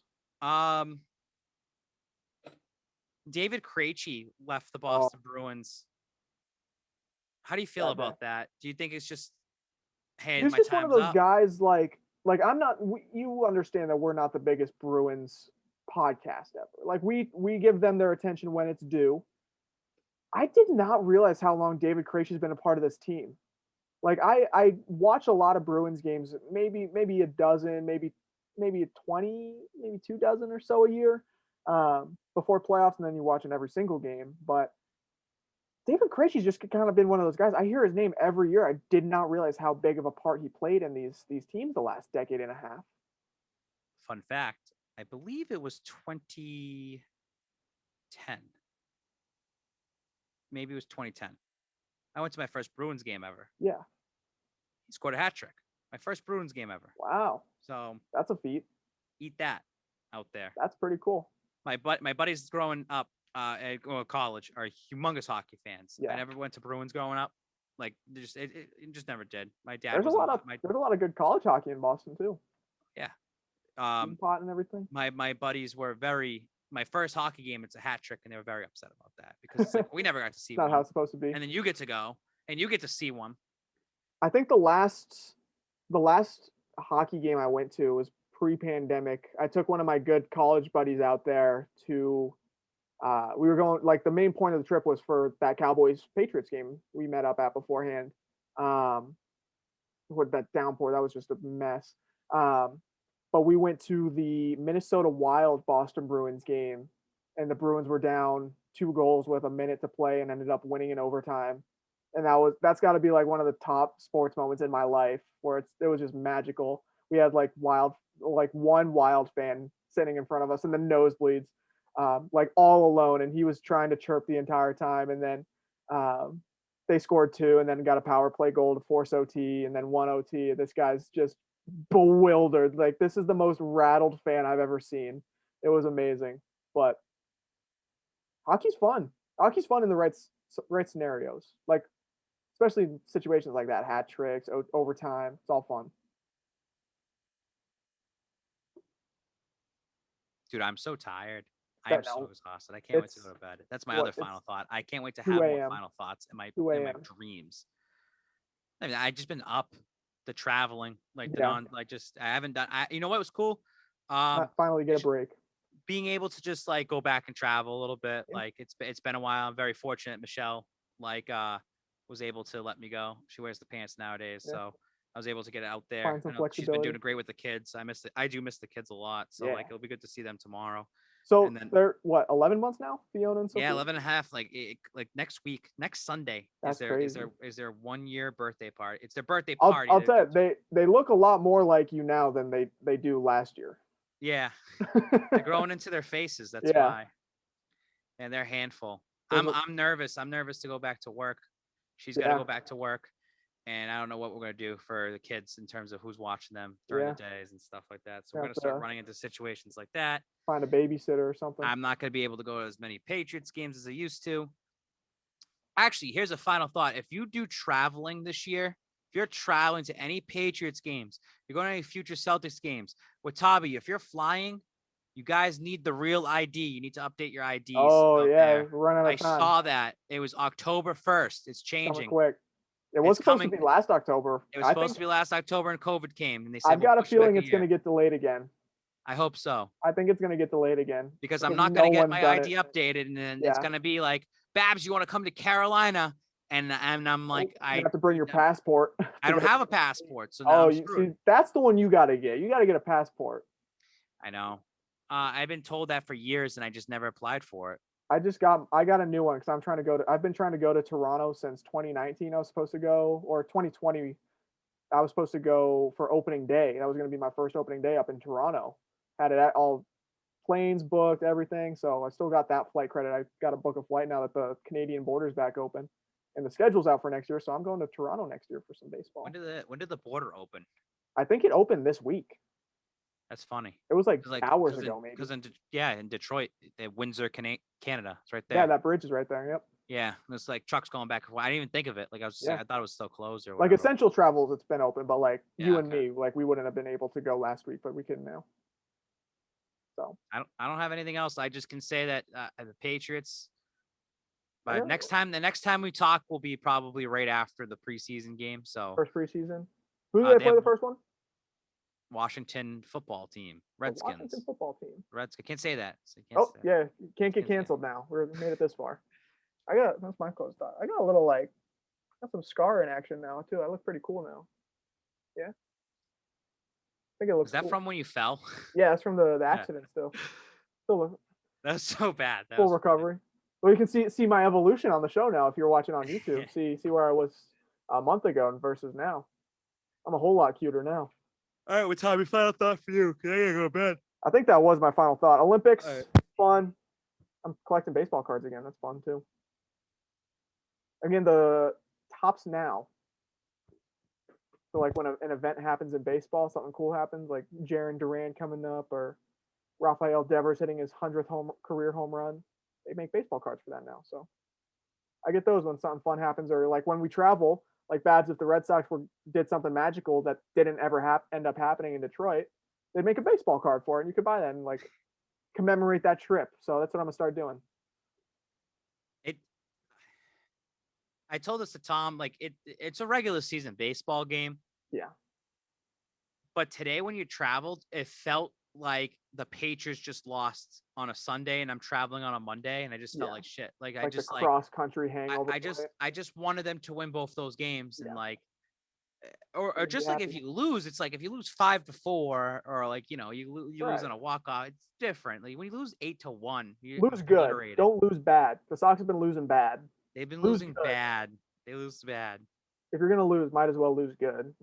I mean, I didn't see back-to-back losses, but I mean, you got to see Erod with 10 Ks. It's just like, like it just that feeling came back into me of like, I've left the Detroit airport twice already with losses like that. I went in with losses like that, so it sucks. All right.